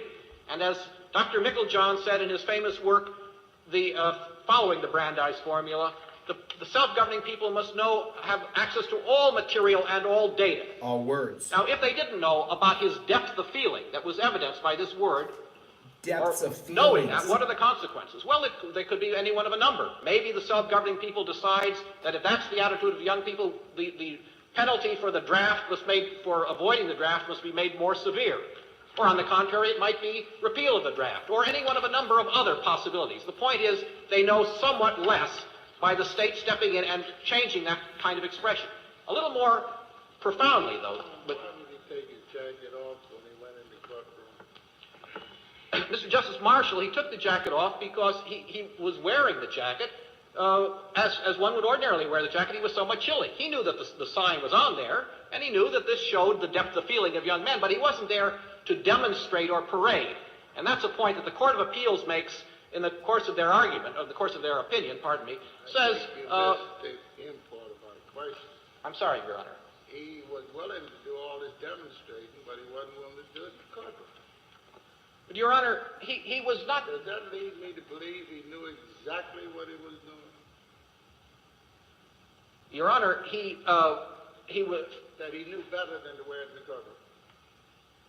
That he knew, I didn't hear the last. That he knew better than to wear it in the courtroom?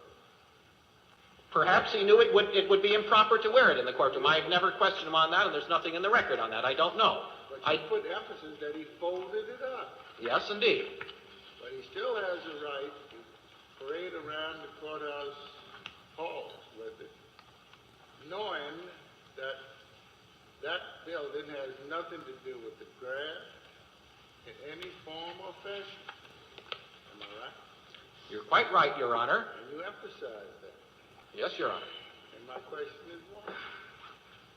Your question is what? Why did you emphasize that? Because I want to make the point that this does not get into the area of possible contempt of court. This is an ordinary free exercise in freedom of expression. Certainly one is not limited in one's freedom of expression to expressing... Stood in the court hallways and yelled those words? Certainly not. That would have been highly improper, Your Honor. But that raises another non-speech element, namely... That he has it blazing on his jacket, we can't tell whether that's loud or quiet, can we? Well, Your Honor, it was on his jacket, which meant that a person, if he wishes to, could see it on his jacket, but a person was not forced to continue to observe that, as in terms of a loud noise, one can't help but hear it. Walking up the hall directly behind him, couldn't help from seeing it. For the moment, but obviously that's why he did it. Yes, Your Honor. He didn't want people to see it? No, I'm certainly not stating that at all. Quite definitely, he did want to pass that message. But it's a somewhat different question. One, what his motive was in wearing it. And in part, it was to convey this message, although he was not parading or picketing or anything of the sort. He was making his way to the courtroom and then made his way back. But he did want people to see this. On the other hand, it's a different question to conclude whether or not people had to see it for any considerable period of time. And we respectfully suggest that was not necessary in the circumstances. It is true that some people momentarily probably couldn't avoid seeing it, but there was no continuing requirement at all. And that gets to this captive audience doctrine. It was a kind of fleeting contact as one has if one walks through a Hyde Park type area, where you may hear fleetingly offensive sounds, but they're no more than fleeting. Well, I started to get to what I think is the more profound reason why this court must recognize that the First Amendment goes not only to offensive content, and certainly this court has made clear over and over again that no matter how offensive the idea conveyed, it still is protected. It's still protected. The writings of Adolf Hitler and Joseph Stalin certainly are far more offensive to many people than the word before this court in this case that appears in 7 out of 10 of the best-selling works of 1969, as indicated in the appendix of our brief. Certainly, offensiveness per se does not derogate from the right to speak under the First Amendment. But then the question comes back, what about the form of the offensive, if the offensiveness comes in form rather than in substance? And I made one point on that, knowing the depth of feeling. This is data that the public is entitled to know. There's a more profound point, if I may, and that is, linguists tell us that language performs two functions. There is the emotive content of language, and there is the intellectual content of language, and that these intersperse. That is, the intellectual content is that which carries the message per se. The emotive content of language is that which persuades. We are all human beings. We are all moved to a degree by emotional considerations as well as by intellectual considerations. And that emotive content is also important. Now we get to what the First Amendment is all about. And what it is all about, of course, is competition in the marketplace of ideas. What ideas are going to prevail? We subscribe to the democratic faith that the ideas that prevail by a majority are the ideas which should be followed. But in order for that system to work, it's important that the state not step in and try to censor either emotive content or intellectual content. Because depending on the emotive content, particular emotive content, the message will appeal to various groups of citizens. And by censoring the emotive content, even if not the intellectual content, the state is thereby enabled to a great degree to determine what group will buy this idea, to what group this idea will appeal. And hence, ultimately, will be able to determine what ideas prevail in the competition of the market. And so for that reason, we submit to the court, respectfully, that emotive content, just as much as intellectual content, or to put it another way, that the offensiveness of form, no less than offensiveness of substance, must be preserved by the First Amendment if the First Amendment is to be meaningful. Okay, cool. So we're coming up on 3 hours, and I have other videos I gotta do, but my ADHD took me on a wild ride with you guys. I do appreciate you guys coming. Thank you so much for being here. I'm nothing but honored that we have this time to spend together and to go over both Cohen versus California, Houston versus Hill, and Wood versus Eubanks. So in the Wood case, Michael Wood won. In the Cohen case, Cohen won. And in Houston versus Hill, Mr. Hill won. And all of those are based on free speech. And that's why I've gone over to Twitter. Please join my Twitter, DeleteLawZ. I'm looking for someone to build app screens that we can hire. I'm definitely looking for someone to build app screens. Make sure you guys, when you leave your comments, put the timestamp. Put the 2 numbers and then the colon and then the timestamps. So, okay, let me know when you're traveling, Zane. I'll give you a call. God bless you guys. God bless the United States. And just remember one thing, no matter what occurs, we don't stop under any circumstances, under any conditions. You guys can look up these cases on oyez.org, oyez.org. Just hit oral arguments, and you can listen to the entire thing. You can listen to the whole thing, okay? I do appreciate you guys coming. Remember, share the word, and make sure when this video posts, go down and post in the comment section that we don't stop, and we're not going to stop. You Toledo prosecutors, Toledo cops, you're going to get sued, and then you're going to have to pay tens of thousands of dollars for the federal lawsuit we'll file against you for prosecuting these guys wrongly. I actually have to write an affidavit right now of fact, so I'll write my affidavit for the Toledo prosecutors so that they don't prosecute Aaron Collins or his friend John, because I had no idea, and it's just ridiculous. Anyway, gotta go. Talk to you soon. We don't stop. Later, guys.